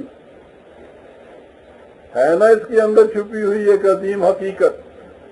ہماری تاریخ میں یہ پہلا واقعہ ہے جو مذہبی پیشوائیت نے تسلیم کیا ہو کہ اعتقادات کے غلط اور صحیح ہونے کے متعلق فیصلہ کرنا مذہبی پیشوائیت کا نہیں، حکومت کا حق ہے۔ ہماری تاریخ سے مراد مسلمانوں کی تاریخ، صدر اول نہیں۔ کہیے قافلہ قرآنی کے رفیقوں، یہ عظیم انقلابی اقدام ہے یا نہیں جو اس طرح ظہور میں آیا ہے، اور آپ نے اس کے لیے 25 سال سے جو تک وہ تاز شروع کر رکھی تھی بارگاہ خداوندی سے، اس کی قبولیت کی نظیر جا فضا آپ کو مل گئی ہے یا نہیں ملی؟ خدا کی اس نعمت عظمیٰ پر میں آپ کو تمام رفقاء کی خدمت میں ہدیہ تبریک و تہنیت پیش کرنے کی سعادت حاصل کرتا ہوں۔ مبارک ہیں وہ جو اپنی زندگی میں اپنی مسائی کو ثمردار ہوتا دیکھ لیں۔ یہ معاملہ، یہ پہلا قدم در حقیقت ایک نظیر، ایک پریسیڈنٹ ہے جو اس طرح سے قائم ہو گیا ہے اس امر کے لیے کہ جن امور کو سنویت مذہبی معاملات کہہ کر پیشوائیت کی تحویل میں دیتی تھی، ان میں بھی فیصلے کا حق حکومت کو ہے، مذہبی پیشوائیت کو حاصل نہیں ہے۔ اس نظیر کے قائم ہونے کا نتیجہ کس قدر تحیر انگیز ہے، اس کا اندازہ ایک واقعہ سے لگائیے، اور وہ یہ ہے کہ سید ابوالعلا مودودی صاحب کی ساری عمر یہ کہتے ہوئے گزر گئی کہ حکومت کا حق صرف صالحین کو حاصل ہے، اور صالحین سب ان کی جماعت میں شامل کر لیے گئے ہیں۔ وہ انہیں یہ کہہ کر اقتدار حکومت سنبھالنے کے لیے تیار کرتے رہے، ان کے الفاظ اپنے صالحین، اپنی جماعت کے لوگ، تم خلق خدا کی اصلاح کے لیے اٹھو، حکومت کے غلط اصول کو صحیح اصول سے بدلنے کی کوشش کرو، نا خدا ترس اور شتر بے مہار قسم کے لوگوں سے قانون سازی اور فرما روائی کا اقتدار چھین لو، اور بندگان خدا کی سربراہی اپنے ہاتھ میں لے کر خدا کے قانون کے مطابق آخرت کی ذمہ داری کی جواب دہی کا اور خدا کے عالم الغیب ہونے کا یقین رکھتے ہوئے حکومت کے معاملات سر انجام دو۔ اسی کوشش اور جد و جہد کا نام جہاد ہے۔ ساری عمر وہ یہ کہتے رہے، چھین لو ان کے ہاتھ سے حکومت تمہارا ہی حق ہے۔ اب وہی مودودی صاحب فرما رہے ہیں، غور سے سنیے، کہ جن لوگوں نے احمدیوں کے متعلق یہ فیصلہ کیا ہے، یعنی یہ حکومت، ارباب اقتدار اور ان کے ممبر، اللہ تعالیٰ انہی کو اسلامی قوانین کے نفاذ کا ذریعہ بنائے۔ آگے الفاظ، مسٹر بھٹو اپنے ہاتھ سے یہ کام سر انجام دے۔ ہم اس بات کے حق میں نہیں کہ حکومت ہمارے ہاتھ میں آئے اور اسلامی نظام کا نفاذ ہمارے ہی ہاتھوں سے ہو۔ جو شخص یا جماعت بھی اس کام کو انجام دیتی ہے وہ ہماری منہ سے نہ سوچیے عزیزان من کہ یہ کوئی معمولی درجے کا انقلاب ہے، اور میری آنکھیں تو کچھ اور دیکھنے لگ گئی ہیں کہ آثار بتاتے ہیں سہر ہو کے رہے گی۔ پاکستان کے دستور میں یہ شک پہلے سے موجود ہے کہ مملکت اپنے اختیارات کا استعمال خدا کی مقرر کردہ حدود کے اندر رہتے ہوئے کرے گی۔ جب حکومت مذہبی معاملات کے فیصلے اس اصول کے مطابق کرنے لگ گئی تو اس سے رفتہ رفتہ مملکت صحیح معنوں میں اسلامی بن جائے گی، اور مذہبی پیشوائیت کا وجود اور تصور ختم ہو جائے گا، اور اس طرح آسماں ہوگا سحر کے نور سے آئینہ پوش، اور ظلمت رات کی سیما پا ہو جائے گی، شب گریزاں ہوگی آخر جلوائے خورشید سے، یہ چمن معمور ہوگا نغمہ توحید سے، اور دنیا دیکھ لے گی کہ قرآن کا یہ دعویٰ کس طرح مبنی بر حقیقت ہے کہ واللہ متم نورہ ولو کرہ الکافرون، اللہ اپنے نور کو مکمل کر کے رہے گا، ہاں یہ ملوکیت، آمریت اور سرمایہ دار نظام کے عمل کتنی ہی مخالفت کر کے کیوں نہ دیکھ لیں۔ عزیزان من، اب میں اس فیصلہ کے دیگر تضمنات کی طرف آتا ہوں۔ اس میں کہا یہ گیا ہے کہ جو شخص نبی اکرم صلی اللہ علیہ وسلم کو خدا کا آخری رسول نہ مانے اور خود مدعی نبوت ہو، وہ بھی دائرہ اسلام سے خارج ہے، اور جو شخص ایسے مدعی نبوت کو نبی یا مذہبی مصلح تسلیم کرے وہ بھی غیر مسلم۔ یہ تعریف منفی یا نیگیٹو ہے، یعنی وہ مسلمان نہیں۔ جو شخص یہ مانے وہ مسلمان نہیں، یعنی اس میں یہ کہا گیا ہے کہ اس قسم کا عقیدہ رکھنے والا شخص مسلمان تسلیم نہیں کیا جا سکتا، لیکن ضرورت اس امر کی ہے کہ بتایا جائے کہ مسلمان کسے تسلیم کیا جائے گا، مسلمان ہونے کے لیے کیا شرائط ہے۔ یہ سوال نہایت اہم ہے۔ 1953 میں تحریک ختم نبوت کی کشتی اسی چٹان سے ٹکرا کر ٹوٹی تھی۔ ہمارے علماء کرام یہ نہیں بتا سکے تھے کہ مسلمان کی تعریف کیا ہے۔ پاکستان کے آئین میں یہ شک شامل ہے کہ مملکت کا دین اسلام ہے، یہ بھی کہ کم از کم صدر اور وزیر اعظم کے لیے مسلمان ہونا ضروری ہے۔ جس طرح ختم نبوت کے منکرین کو غیر مسلم قرار دینا تقاضائے آئین تھا، اسی طرح یہ متعین کرنا بھی آئین کا تقاضا ہے کہ مسلمان کسے تسلیم کیا جائے گا۔ اس مثبت ڈیفینیشن، پازیٹو ڈیفینیشن سے بہت سی الجھنیں دور ہو جائیں گی۔ کیا الجھن؟ مثلا کہا یہ جاتا ہے کہ فلاں شخص خدا کو نہیں مانتا، وہ کہتا ہے کہ خدا کا تصور جاگیردارانہ نظام کا وضع کردہ واہمہ ہے۔ فلاں شخص وحی کا قائل نہیں، وہ کہتا ہے کہ محمد ابن عبداللہ صلی اللہ علیہ وسلم ایک ریفارمر اور جینیس تھے اور قرآن معاذ اللہ ان کی اپنی فکری تخلیق ہے۔ کوئی کہتا ہے کہ کوئی نظریہ، اصول، قدر یا قانون ابدی اور غیر متبدل نہیں ہو سکتا۔ یہ سب سوسائٹی کے وضع کردہ ہوتے ہیں اور سوسائٹی کو حق ہے کہ جو قانون چاہے وضع کرے اور جس میں چاہے تغیر و تبدل کر دے۔ کوئی کہتا ہے کہ زندگی بس اسی دنیا کی زندگی ہے، مرنے کے بعد کی زندگی محض ایک اخلاقی دباؤ ہے، موت سے انسان کا خاتمہ ہو جاتا ہے۔ یہ لوگ یہ سب کچھ کہتے ہیں اور اس کے باوجود مسلمان کہلاتے اور مسلمان سمجھے جاتے ہیں۔ ہماری مملکت کی بنیاد اسلام پر ہے۔ ابھی اگلے دنوں مسٹر بھٹو نے ایک امریکن رپورٹر کو انٹرویو دیتے ہوئے بھی کہا ہے کہ ہماری مملکت کا وجود ہی اسلام کا رہین منت ہے۔ تو جب ہماری مملکت کی پوزیشن یہ ہے تو مملکت کے لیے ضروری ہے کہ جس نظریے پر اس کی اساس و بنیاد ہے اس کی وضاحت کرے اور یہ متعین کرے کہ اس نظریے کا حامل کسے سمجھا جائے گا اور اس کا منکر کسے۔ یہ اسی طرح ضروری ہے جس طرح یہ متعین کرنا ضروری ہے کہ پاکستان کا نیشنل کون۔ جب یہ متعین ہو جائے گا تو پھر یہ بھی طے ہو جائے گا کہ کون کون سے بنیادی نظریات اور اصول ہیں جن کے خلاف کچھ کہنا، کرنا یا ان کی نشر و اشاعت قانونی جرم اور مستوجب سزا ہے۔ اس وقت معاشرہ میں اسلام کے خلاف جو افواہ و خرافات کی عام نشر و اشاعت ہو رہی ہے تو اس کی وجہ یہی ہے کہ ہم نے اسے متعین نہیں کیا کہ اسلام کے بنیادی نظریات کیا ہیں جن کے خلاف کچھ کہنا قانوناً جرم ہے۔ ہمارا مطلب یہ نہیں کہ یہاں مذہب کے نام پر وچ ہنٹنگ شروع کر دی جائے، مطلب یہ ہے کہ متعین کیا جائے کہ فلاں نظریات اسلام کی اصل و اساس ہیں، ان کا ماننے والا مسلمان تسلیم کیا جائے گا اور مملکت اسلامیہ پاکستان میں ان کے خلاف خیالات و نظریات کی اشاعت قانوناً جرم متصور ہوگی۔ اگرچہ یہ میرا فریضہ نہیں، یہ حکومت کا فریضہ ہے، لیکن ایک مشورے کے طور پر، ایک تجویز کے طور پر میں سمجھتا ہوں کہ اگر اس قسم کے اقرار نامے کو آئین میں شامل کر دیا جائے تو یہ مسلمان ہونے کے لیے کافی ہوگا۔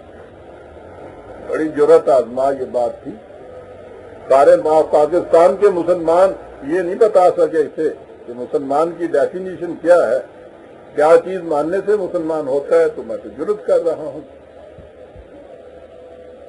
میں سمجھتا ہوں کہ اگر اس قسم کے اقرار نامے کو آئین میں شامل کر دیا جائے تو یہ مسلمان ہونے کے لیے کافی ہو۔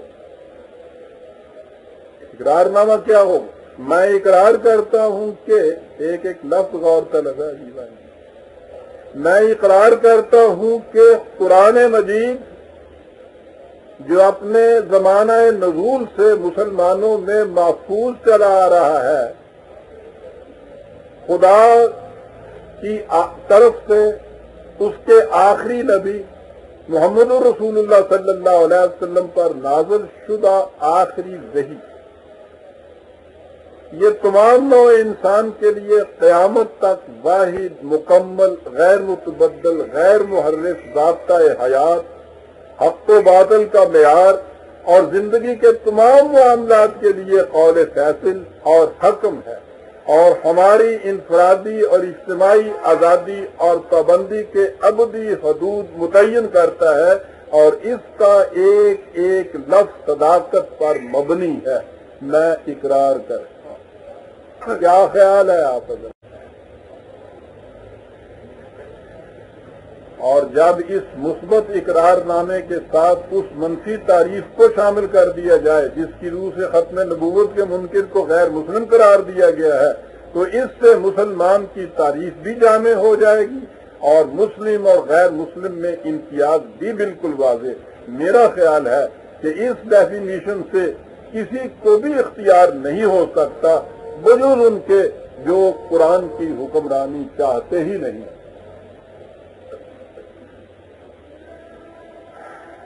پارلیمان کی خصوصی کمیٹی نے سفارش کی ہے کہ ایک ایسا قانون نافذ کیا جائے جس کی روح سے کسی مسلمان کو اجازت نہ ہو کہ وہ ختم نبوت کے خلاف خیالات یا عقائد کی نشر و اشاعت کرے۔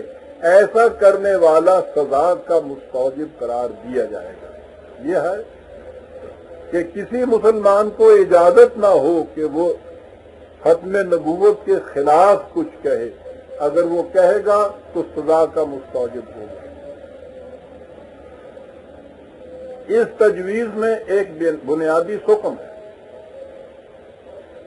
کہا یہ گیا ہے کہ کسی مسلمان کو اس کی اجازت نہ دی جائے کہ وہ ختم نبوت کے خلاف ہو، لیکن حکومت نے جو فیصلہ ابھی کیا، جو قانون نافذ کیا ہے، جو ختم نبوت کا منکر ہے وہ مسلمان رہتا ہی نہیں ہے، وہ تو غیر مسلم ہو جاتا ہے اور یہ قانون مسلمانوں پر لاگو ہوگا۔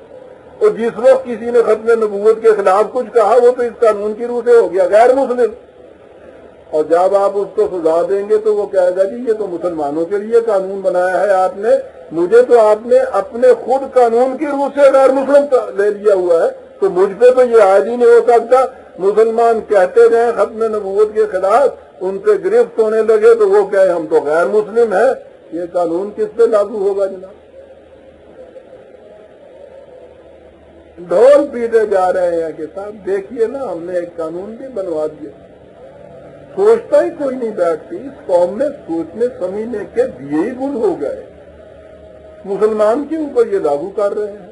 اور قانون یہ ایک ہی جگہ دونوں قانون شائع ہوئے ہیں کتاب، پہلے وہ کہ جو ختم نبوت کا منکر ہو غیر مسلم، اور نیچے یہ کہ کسی مسلمان کو اجازت نہیں ختم نبوت کے خلاف کچھ کہے۔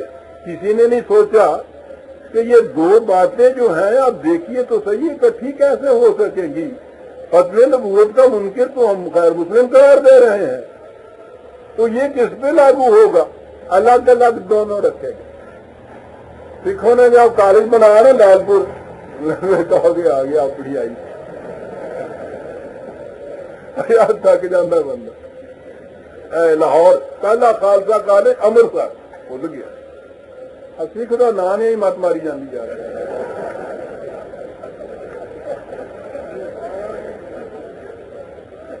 بڑا شور مچیا، واہ گرو جی کی سنگت نے کیا کہ اس کالج لئی بہتا چندہ امرتسر تے جلندر والے نے دیتا سی، تسی یہ کالج جڑا ہے یہ امرتسر بنا لیا، یہ جلندر والے نے جڑا چندہ دیتا ہے سی جی انہوں کا تو خیال ہی کچھ نہیں کیتا گیا۔ یہ واقعہ ہے سارے سامنے ہوئے، یہاں جناب پھر ڈبل شروع ہو گئے، لگے داغوں لاگی ہیں۔ یہاں کے ایک سردار ہے کہ سن کھڑک سنگھ، نام ملازہ فرماؤ، انہوں نے کانفرنس کی، کہنے لگا گل بڑی مشکل جی ہے تو فساد بچاؤنا چاہیے ہے، سنگت کے اندروں بڑی مشکل ہو جائے گی، میں ایک دونوں کے کمپرومائز کا مفاہمت کا فارمولا تیار کیتا، انہوں غور کر لو۔ کالج تے بن گیا امرتسر دے وچ، یہ تو ہوں ٹھٹھوں ہو رہا، نہ یہ چک کے کوئی جلندر لے جا سکتے ہو۔ کالج کا ہوسٹل ہے جو باقی ہے انہوں جلندر بنا لو جا کے۔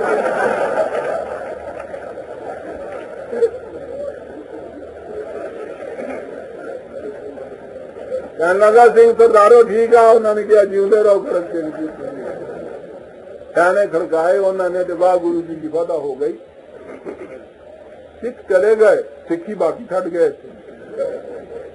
قانون یہ ہے پھر وہی گل سکھا والا، قانون یہ ہے کہ جو کوئی ختم نبوت کا منکر ہو وہ غیر مسلم، اور اس کے نیچے ہی بالکل اسی اخبار میں اسی کے نیچے جو دوسرا قانون اسی بار نے پاس کیا کہ کسی مسلمان کو اجازت نہیں وہ ختم نبوت کے خلاف کچھ کہے اسے 2 سال کی سزا. تو جو مسلمان ختم نبوت کے خلاف کچھ کہے اوپر کے قانون کی روح سے غیر مسلم. یہ سزا سردار کھڑگ سنگھ نو ملے گی جی.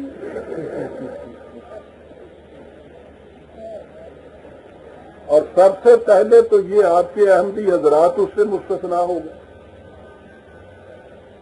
آپ کو معلوم ہے ان کے اخبارات کے اندر اس زمانے اس وقت تک دھڑا دھڑ یہ ساری چیزیں اس ختم نبوت کے خلاف ہو رہی ہیں. یہ دیکھ رہے ہوں گے نا بڑے بڑے ہمارے ہاں کے لال مجھکڑ اس قانون کو کہ کریں کیا. پوسٹر جلندھر بنا دو اور بھی کیتا جائے گا. وہ لکھے چلے جا رہے ہیں. آپ جو دیکھ رہے ہیں کہ وہ بڑے مطمئن ہیں. وہ اس کی صورت یہ ہے کہ ان کا جو کام ختم نبوت کے خلاف یہ سارا کچھ کہنا کرنا تھا اس کے خلاف وہ کیے چلے جا رہے ہیں. قانون آپ کا ان کے اوپر لاگو نہیں ہو رہا. کر لو کیا کرتے ہو. صحیح تدبیر یہ ہے جیسا کہ میں نے ابھی کہا ہے اس کا تعین ہونا چاہیے کہ مسلمان ہونے کی اساسی شرائط کیا ہے. کسی میں ختم نبوت کے عقیدے کو شامل کر لینا چاہیے اور اس کے بعد قانون یہ نافذ ہونا چاہیے کہ جو شخص ان اساسات کے خلاف کچھ کہے گا جو شخص مسلمان نہیں جو شخص ان اساسات کے خلاف کچھ کہے گا یا اس کی نشر و اشاعت کرے گا سزا کا مستوجب ہوگا خواہ وہ مسلمان ہو اور خواہ غیر مسلم. اسلامی مملکت میں اسلامی اساسات کے خلاف کچھ کہنا یا ان کی تحقیر یا استہزاء کرنا مملکت کے خلاف بغاوت کے مرادف ہوتا ہے. نہ ہی کسی غیر مسلم کو اس کی اجازت ہونی چاہیے کہ وہ اپنے کسی خیال عقیدہ یا نظریہ کو اسلامی کہہ کر اس کی اشاعت کرے. اپنے آپ کو مسلمان کہے یا مسلمانوں جیسے نام رکھے. قانون یہ ہونا چاہیے. مطالبہ یہ کیا جا رہا ہے کہ احمدیوں کو کلیدی اسامیوں سے الگ کیا جائے اور ملازمتوں میں انہیں ان کی آبادی کے تناسب سے حصہ دیا جائے. اس کے جواب میں کہا جاتا ہے کہ دستور پاکستان کی روح سے ایسا نہیں کیا جا سکتا. اس میں کہا گیا ہے کہ ملازمتوں کے معاملے میں مذہب کی بنا پر کوئی اختصاص نہیں کیا جائے گا, کوئی ڈسکریمنیشن نہیں کی جا سکتی. یہ آپ کے ہاں کے کانسٹیٹیوشن میں ہے, یہ درست ہے, دستور پاکستان میں ایسا ہی کہا گیا ہے. لیکن جیسا کہ میں شروع سے کہتا چلا آ رہا ہوں, پاکستان میں ابتدا ہی سے اس کے ایک بنیادی نظریے کے خلاف عمل ہو رہا ہے اور وہ بنیادی نظریہ ہے 2 قومی نظریہ, 2 نیشن تھیوری. ہم نے پاکستان کا مطالبہ اسلام کے اس اساسی نظریہ کی روح سے کیا تھا کہ کسی ملک بلکہ ساری دنیا میں بسنے والے مسلم اور غیر مسلم ایک قوم کے افراد قرار نہیں پا سکتے. مسلمان دین کے اشتراک کی بنا پر غیر مسلموں سے الگ منفرد قوم ہے.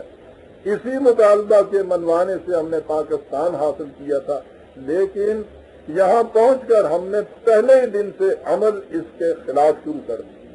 ہم نے پاکستان میں بسنے والے مسلموں اور غیر مسلموں کو اشتراک وطن کی بنا پر ایک قوم تسلیم کر دیا, اور تماشا یہ کہ اس کے ساتھ ہی ہم 2 قومی نظریہ کے الفاظ بھی برابر دہراتے رہے اور دہراتے چلے جا رہے ہیں. ظاہر ہے کہ جب آپ پاکستان میں بسنے والے مسلمانوں اور غیر مسلموں کو ایک قوم تصور اور تسلیم کریں گے تو جو حقوق ساری قوم کے لیے کھلے ہوں گے ان میں مسلم اور غیر مسلم کی تمیز و تخصیص کس طرح کر سکیں گے؟ یہ وجہ ہے جو احمدیوں کو غیر مسلم قرار دینے کے باوجود آپ ملازمتوں وغیرہ کے معاملے میں محض اختلاف مذہب کی بنا پر ان کے خلاف کچھ نہیں کر سکتے. اس کا علاج 2 قومی نظریے کا عملاً نفاذ ہے, جس کی روح سے اسلامی مملکت میں غیر مسلموں کو نہ مسلم قوم کا افراد تسلیم کیا جاتا ہے اور نہ ہی انہیں شریک حکومت کیا جا سکتا ہے. یہ قرآن کا واضح فیصلہ ہے. غیر مسلموں کے حقوق و مراعات متعین ہوں گے اور ان کی حفاظت و ضمانت مملکت کا فریضہ ہوگا، لیکن وہ شریک حکومت نہیں ہو سکیں گے، اور انہی میں ہی اب یہ احمدی بھی شامل ہو۔ ہاں، تک تو نہیں گئی عزیزان من، ابھی کچھ باقی ہیں بات۔ ایک اور اہم چیز، موجودہ زمانے کی سیاست میں اکثریت اقلیت میجارٹی منارٹی کا قصہ بھی عجیب۔ سیکولر نظام کی روح سے ایک ملک کے باشندے ایک قوم متصور ہوتے ہیں۔ انتخابات کے نتیجے میں اس قوم کی جس پارٹی کو زیادہ ووٹ مل جائے وہ اکثریت پارٹی کہلاتی ہے، جسے کم ملیں وہ اقلیت کہلاتی ہے۔ یہ اقلیت انتخابی نتائج کے مطابق عدلتی بدلتی رہتی ہے، سیدھی بات ہے۔ ہندوستان میں بھی یہی سیکولر نظام رائج ہے، جس کی روح سے ملک کے سارے باشندے بلحاظ مذہب ایک قوم شمار ہوتے ہیں، لیکن اس کے باوجود وہاں مسلمان، عیسائی، پارسی وغیرہ منارٹیز کہلاتے ہیں۔ ایک قوم منارٹیز اور میجارٹی، کبھی کوئی سوچتا ہی نہیں کہ ہو کیا رہا ہے، اس لیے کہ بلحاظ آبادی ہندوؤں کے مقابلے میں یہ ان سے تعداد میں کم ہے۔ یعنی مملکت سیکولر ہے، لیکن اس میں میجارٹی منارٹی کا تعین مذہب کی روح سے ہوتا ہے۔ یہ کیسی عجیب بات ہے۔ پاکستان میں دو قومی نظریہ کے الفاظ دہرائے جاتے ہیں، لیکن عملاً یہاں بھی بیان بھی وہی کچھ ہو رہا ہے جو ہندوستان میں کیا جا رہا ہے۔ یعنی یہاں مسلم اور غیر مسلموں کو دو الگ الگ قومیں شمار نہیں کیا جاتا۔ کثرت آبادی کے لحاظ سے مسلمانوں کو اکثریت اور غیر مسلموں کو اقلیت کہا جاتا ہے۔ احمدیوں کے متعلق فیصلے کا اعلان کرتے ہوئے ہمارے محترم وزیر اعظم نے فرمایا تھا کہ یہ فیصلہ مذہبی بھی ہے اور سیکولر بھی۔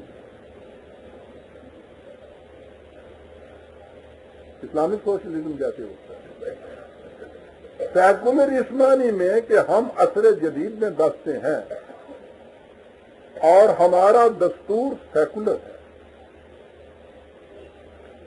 کیونکہ ہمارا ایمان ہے کہ ملک کے تمام شہری یکساں سلوک کے حقدار ہیں، اور ٹو نیشن تھیوری زندہ باد کے نعرے بھی لگتے ہیں۔ ملک اسلامی ہے اور دستور سیکولر ہے۔ حقیقت یہ ہے کہ اسلامی نظام سیاست کے متعلق ہمارے ہاں نہ مذہبی پیشوائیت کا ذہن صاف ہے، نہ سیاسی رہنماؤں۔ وہ پرسنل اور پبلک لاز میں سنویت کے قائل ہیں، اور یہ غیر مسلم اور مسلم سب کو ایک قوم شمار کرتے ہیں، اور تماشا یہ کہ یہ دونوں اسلام کو مملکت کی بنیاد قرار دیتے ہیں، حالانکہ یہ دونوں خصوصیات سیکولر نظام کی ہیں۔ سچ کہا تھا اقبال نے کہ نہ دیر میں نہ حرم میں خودی کی بیداری۔ ذہن صاف قرآن کریم کی روشنی میں ہو سکتا ہے، اور اسی سے ان کی آنکھیں چندھیاتی۔ یہ آوازیں بھی سننے میں آتی ہیں کہ احمدیوں کی پوزیشن اہل کتاب کی سی ہو گئی، آتی ہے نا سننے، یہ غلط۔ اس سلسلے میں یہ سمجھ لینا ضروری ہے کہ اہل کتاب کسے کہتے ہیں۔ قرآن کریم کا ارشاد ہے کہ نبی اکرم سے پہلے دنیا کی ہر قوم کی طرف انبیاء کرام آتے رہے اور اپنی اپنی کتاب لاتے رہے۔ ان میں سے کچھ نبیوں کا ذکر قرآن کریم میں بصراحت آیا ہے اور باقیوں کا بصراحت نہیں آیا۔ ان کا ذکر بصراحت کیا گیا ہو یا نہ، مسلمان یہ تسلیم کرنے کے لیے مکلف ہے کہ یہ انبیاء کرام خدا کی طرف سے آتے رہے تھے۔ ان میں سے قرآن کریم نے یہود اور نصارہ کو بصراحت اہل کتاب کہہ کر پکارا ہے۔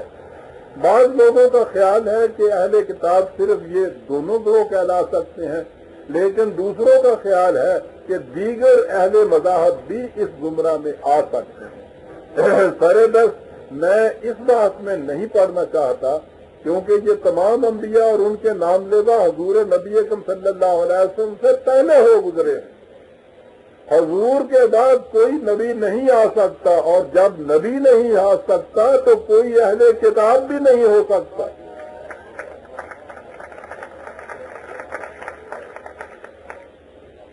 اگر حضور کے بعد دنیا کی کسی جماعت کو اہل کتاب تسلیم کیا جائے تو اس کے معنی یہ ہوں گے کہ ہم ادعائے نبوت کے قائل ہیں۔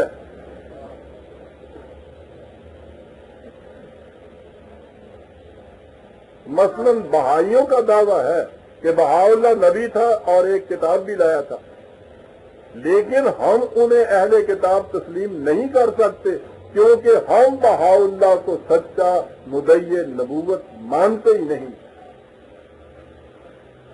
آپ کو معلوم ہے کہ جن احمدیوں نے اپنی بظاہر وسعت قلب کا ثبوت دیتے ہوئے کہا تھا یہ ملاؤں کی تنگ نظری ہے جو وہ پہلے انہی لوگوں کو اہل کتاب مانتے ہیں، انہوں نے کہا تھا کہ ہم تو یعنی ہندوؤں کی بات چھوڑ دیجیے کہ ان کے مذہبی رہنما تو رسول اللہ صلی اللہ علیہ وسلم سے پہلے ہو گزرے ہیں۔ یہ ہو سکتا ہے کہ مسلمان قرآن کی روح سے یہ ان مانیان کو بھی نبی مان لیں، ان کے ماننے سے کچھ بھی نہیں ہوتا، وہ دور ختم ہوا حضور سے پہلے، معاملہ طے ہوا، اہل کتاب کہہ دینے بات۔ انہوں نے یہ کہا تھا کہ رسول اللہ صلی اللہ علیہ وسلم کے بعد سکھوں کے گرو نانک جو ہیں انہیں ہم خدا کی طرف سے مامور مانتے، سکھوں کو اہل کتاب تسلیم کرتے ہیں، اور جس طرح سے ہم غیر احمدی مسلمانوں کی لڑکیوں سے شادی کر سکتے ہیں، لڑکیاں ان کو نہیں دے سکتے، سکھ اہل کتاب ہیں ان کی لڑکیوں سے بھی ہم شادی کر سکتے ہیں، ان کو نہیں دے سکتے، لڑکے دے نہیں سکتے۔ یہ اس لیے کہ یہ خود نبوت کے جب قائل ہو گئے حضور کے بعد تو پھر تو اپنے بعد وہ ہر ایک کو نبی مان سکتے ہیں۔ لیکن عزیزان مان، ہم جو حضور نبی اکرم صلی اللہ علیہ وسلم کو خدا کا آخری نبی، حضور کی طرف نازل شدہ کتاب کو آخری کتاب مانتے ہیں، اگر ہم حضور کے بعد کسی گروہ یا امت کو اہل کتاب مان لیں تو اس کے یہ معنی ہے کہ حضور کے بعد خدا کی طرف سے کتابوں کے آنے کا سلسلہ جاری ہے، یہی تو وہ چاہتے ہیں۔ کوئی نہیں سوچ باقی رہے اس قسم کے سوالات کہ ان کے ساتھ جو رشتے ناطے ہو چکے ہیں ان کی صورت کیا ہوگی، تو ان کا تعلق قانون سے ہے، اس لیے انہیں حکومت یا عدالت مجاز ہی طے کر سکتی ہے۔ انفرادی آراء ہاں انہیں مذہبی فتوی ہی کیوں نہ کہہ لیا جائے، اس باب میں قول فیصل قرار نہیں پا سکتی، اس لیے میں ان پہ بحث نہیں کرنا چاہتا۔ اور آخر میں میرا روح سخن پھر اپنے قرآنی احباب کی طرف۔ ہم نے عزیزان من اس آواز کو اس زمانے میں اٹھایا جب ہم نوائی تو ایک طرف، اس کی صدائے باز گشت بھی کہیں سے سنائی نہیں دیتی تھی۔ اس کے برعکس اس کی مخالفت اس شدت سے ہوئی کہ اس کا آگے بڑھنا یا اثر انداز ہونا تو ایک طرف، اس کے زندہ رہنے کے بھی آثار دکھائی نہیں دیتے تھے۔ ہمارے بعض ہم سفر اس کی نتیجہ خیزی کی طرف سے مایوس ہو کر الگ ہو گئے، بعض اس کی سست رفتاری کی وجہ سے تھک کر بیٹھ گئے، بعض شارٹ کٹ پگڈنڈیوں کی تلاش میں ادھر ادھر نکل گئے، لیکن میں آپ احباب کی ہمت کی داد دیتا ہوں کہ مخالفتوں کے اس تمام ہجوم اور نامساعد حالات کے ازدحام کے باوجود آپ کے پائے استقامت میں ذرا سی بھی لغزش نہ آئی، اور آپ اس ننھے سے دیے کو چراغ راہ بنائے مسلسل آگے بڑھتے چلے گئے۔ یہ سب اس یقین محکم کی بدولت تھا کہ ہم نے اپنے سامنے جو منزل رکھی ہے وہ بھی برحق ہے، اور اس تک پہنچنے کے لیے جو راستہ اختیار کیا ہے وہ بھی مبنی بر صداقت ہے۔ آپ کے اس یقین محکم اور عمل فہم کا نتیجہ ہے کہ دھن چھٹ رہی ہے، تاریکیاں کافور ہو رہی ہیں اور نشانات منزل ابھر اور نکھر کر دکھائی دینے لگ گئے ہیں۔ آپ ذرا اس ایک واقعہ پر غور کیجئے کہ 1935 میں بہاول پور کی ایک ریاست نے میرے ایک مقالے پر مبنی یہ فیصلہ دیا تھا۔ اس کی تصریح آگے آئے گی کہ یہ کیا بات تھی۔ اس کو چھپایا جا رہا ہے، دبایا جا رہا ہے، فیصلے چھپا ہوا موجود ہے۔ آپ نے ان میں سے علماء حضرات، مولوی حضرات، ختم نبوت کی تاریخ کو اٹھانے والوں میں سے مختلف نام سنے ہوں گے، کسی کی زبان سے یہ نام نہیں سنا ہوگا کہ یہ فیصلہ سب سے پہلے اس شخص کے مضمون کے اوپر مبنی تھا اور فیصلے میں اس جج نے نام لے کر یہ لکھا ہے۔ آگے بات آئے گی۔ 1935 میں بہاول پور کی ایک ریاست نے میرے ایک مقالے پر مبنی فیصلہ دیا تھا کہ مرزا غلام احمد کو نبی ماننے والے دائرہ اسلام سے خارج ہیں۔ میں نے اپنی اس آواز کو غیر منقسم ہندوستان میں بھی جاری رکھا اور تشکیل پاکستان کے بعد بھی اسے دہراتا چلا آیا کہ یہ حکومت کا فریضہ ہے کہ مسلم اور غیر مسلم کا فرق متعین کرے اور ختم نبوت کو ان دونوں میں حد فاصل قرار دے۔ آج 40 سال کے بعد اس مطالبہ کو حکومت کی طرف سے تسلیم کیا گیا۔ 40 سال کا عرصہ تھوڑا عرصہ نہیں ہو سکتا۔ یہ تو انسان کی طبعی زندگی کا نصف سے بھی زیادہ حصہ ہوتا ہے۔ میری نصف زندگی اس میں صرف ہو گئی، لیکن میں سمجھتا ہوں کہ اگر میری ساری زندگی بھی اس میں صرف ہو جاتی اور آخری سانس میں بھی یہ نشید جافزا میرے کان میں پڑ جاتی تو میں شاداں فرحاں یہ کہتے ہوئے اس دنیا سے رخصت ہوتا کہ شادنا زندگی خویش کے کارے کرنا۔ تحفظ ناموس رسالت میرے ایمان کا تقاضا، میرے عشق کا مطالبہ اور میری زندگی کا منتہا ہے۔ اس میں میری کامیابی کچھ کم کامیابی نہیں، لیکن یہ تنہا میری کامیابی نہیں، آپ تمام احباب کی کامیابی ہے کہ اگر مجھے آپ کی رفاقت میسر نہ آتی تو میں تنہا اس طول طویل راستے کو بمشکل طے کر سکتا۔ اور جب میں دیکھتا ہوں کہ اس دور میں جب کسی تحریک کی کامیابی کے لیے بڑے وسیع پیمانے پر اسباب و ذرائع کی ضرورت ہوتی ہے، ہمیں یہ کامیابیاں اس بے سر و سامانی کی حالت میں نصیب ہو رہی ہیں تو میرا سر نیاز بارگاہ مسبب الاسباب میں اور بھی زیادہ خشوع و خضوع سے جھک جاتا ہے۔ یہاں مذہب کے نام پر لوگوں نے جاگیریں کھڑی کر لی، میدان سیاست میں گئے تو محلات استوار کر لیے، جاہ و منصب کی آماج گاہوں پہ پہنچے تو اقتدار و اختیار کے جھولے جھلائے۔ آپ چاہتے تو آپ کو بھی یہ کچھ میسر آ سکتا تھا، لیکن آپ نے ان کی طرف نگاہ غلط انداز سے بھی نہ دیکھا۔ نتیجہ یہ کہ آپ جس قسم کے فقیر بے نوا پہلے تھے اسی قسم کے بوریا نشین آج ہیں، لیکن اس کے باوجود آپ کو وہ دولت استغنا نصیب ہے کہ آپ ان میں سے بڑے صاحب ثروت و حشمت کو پورے کلندرانہ انداز سے یہ کہہ سکتے ہیں کہ تیرے فرق ناز پہ تاج ہے، میرے دوش غم پہ گلیم ہے، تیری داستان بھی عظیم ہے، میری داستان بھی عظیم ہے، بلکہ میری داستان تو تم سے عظیم تر ہے کہ میری داستان کرتا سے زمانہ پر سورج کی کرنوں سے ثبت ہوگی اور تمہاری داستان ریگ ساحل پر ابھرنے والے نقوش سے زیادہ کچھ نہ ہوگی جسے حوادث زمانہ کی ایک موج مٹا کر رکھ لیتی ہے۔ لیکن عزیزان مان، اس مقام پر میں ایک انتباہ نہایت ضروری سمجھتا ہوں۔ اگر آپ کو آثار منزل زیادہ قریب نظر آ رہے ہیں تو وہ آپ کی رفتار میں تیزی کے متقاضی ہیں۔ یہاں پر کامیابی پہلے سے زیادہ گرمی عمل کا مطالبہ کرتی ہے، اس لیے آپ کو اپنی مساعی میں اور اضافہ کرنا ہوگا۔ ہو سکتا ہے کہ سفر کی اس آخری منزل میں مخالفت کی شدت اور بھی بڑھ جائے کہ رقص بسمل بڑا انتہا پسند ہوتا ہے، ان کامیابیوں نے میری عمر میں بے شک اضافہ کر دیا ہے، لیکن میری توانائیوں میں اضافہ تو آپ کی رفاقت ہی سے ہو سکتا ہے۔ لہذا میں اس خطاب کا خاتمہ اس استدعا کے ساتھ کرنا چاہتا ہوں اپنے رفیقوں کو مخاطب کر کے کہ سفر کڑا ہے بہت،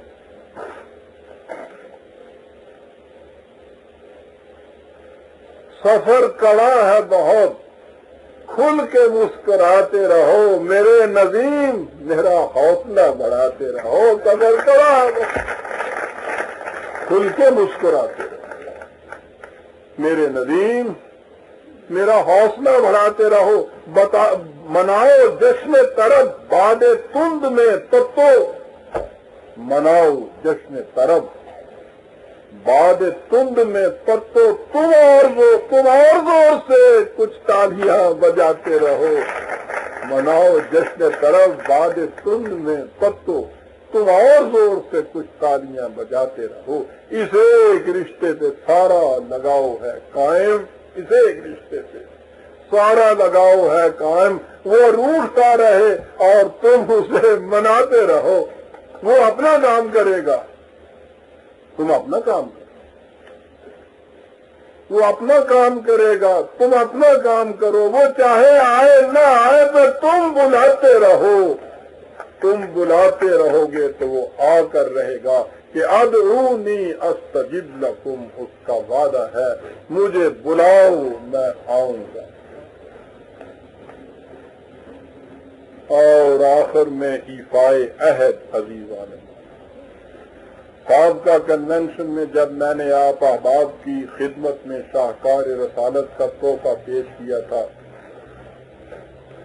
تو آپ کے تقاضا یا یوں کہیے کہ یاد دہانی پر میں نے وعدہ کیا تھا کہ آئندہ کنونشن پر بتوفیق اعزی میں اس قرض کو بھی چکا دوں گا جو ایک عرصہ سے میرے ذمہ چلا آ رہا ہے، یعنی نظریہ ختم نبوت کی عظمت و اہمیت اور اس کے خلاف تحریک احمدیت کی سازش سے متعلق کتاب نہیں، میرے قلب کی گہرائیوں میں تڑپنے والا وہ جذبہ پرسوز جس کے متعلق اقبال نے کہا تھا کہ میرے گلو میں ہے ایک نغمہ جبرائیل آشوب، کیا الفاظ، میرے گلو میں ہے ایک نغمہ جبرائیل آشوب، سنبھال کر جسے رکھا ہے لامکاں کے لیے۔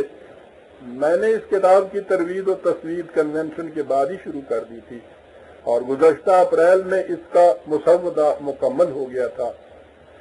جی میں تھا کہ میں اپنے عشق کی اس یادگار کو اپنے ذوق کے مطابق نہایت حسن و زیبائی سے طبع کراؤں اور اس تحفہ درویش کو کنونشن کی تقریب پر آپ احباب کی خدمت میں پیش کروں گا کہ اتنے میں ربوہ کا حادثہ پیش آ گیا اور ختم نبوت کے مسئلہ نے ہنگامی اہمیت حاصل کر لی۔ اس پر چاروں طرف سے تقاضے موصول ہونے لگے کہ اس کتاب کو بلا تاخیر شائع کر دیا جائے۔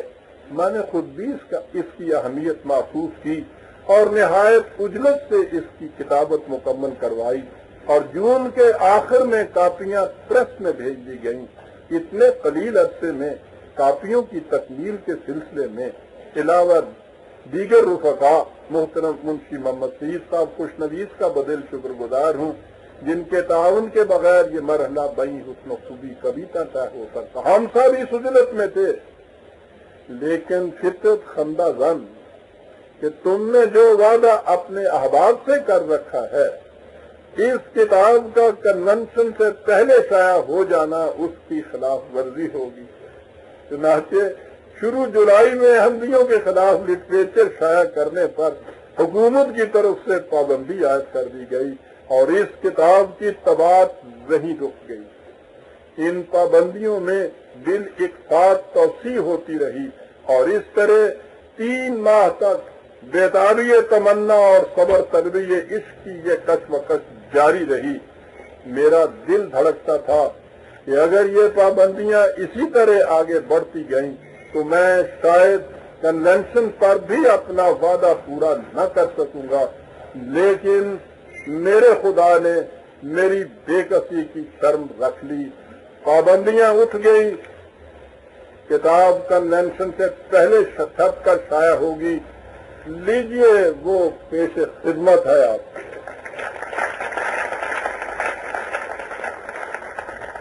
للہ الحمد، ٹھکانے لگی محنت میری، میں بحضور بارگاہ رسالت مآب صلی اللہ علیہ وسلم سرخرو ہو گیا۔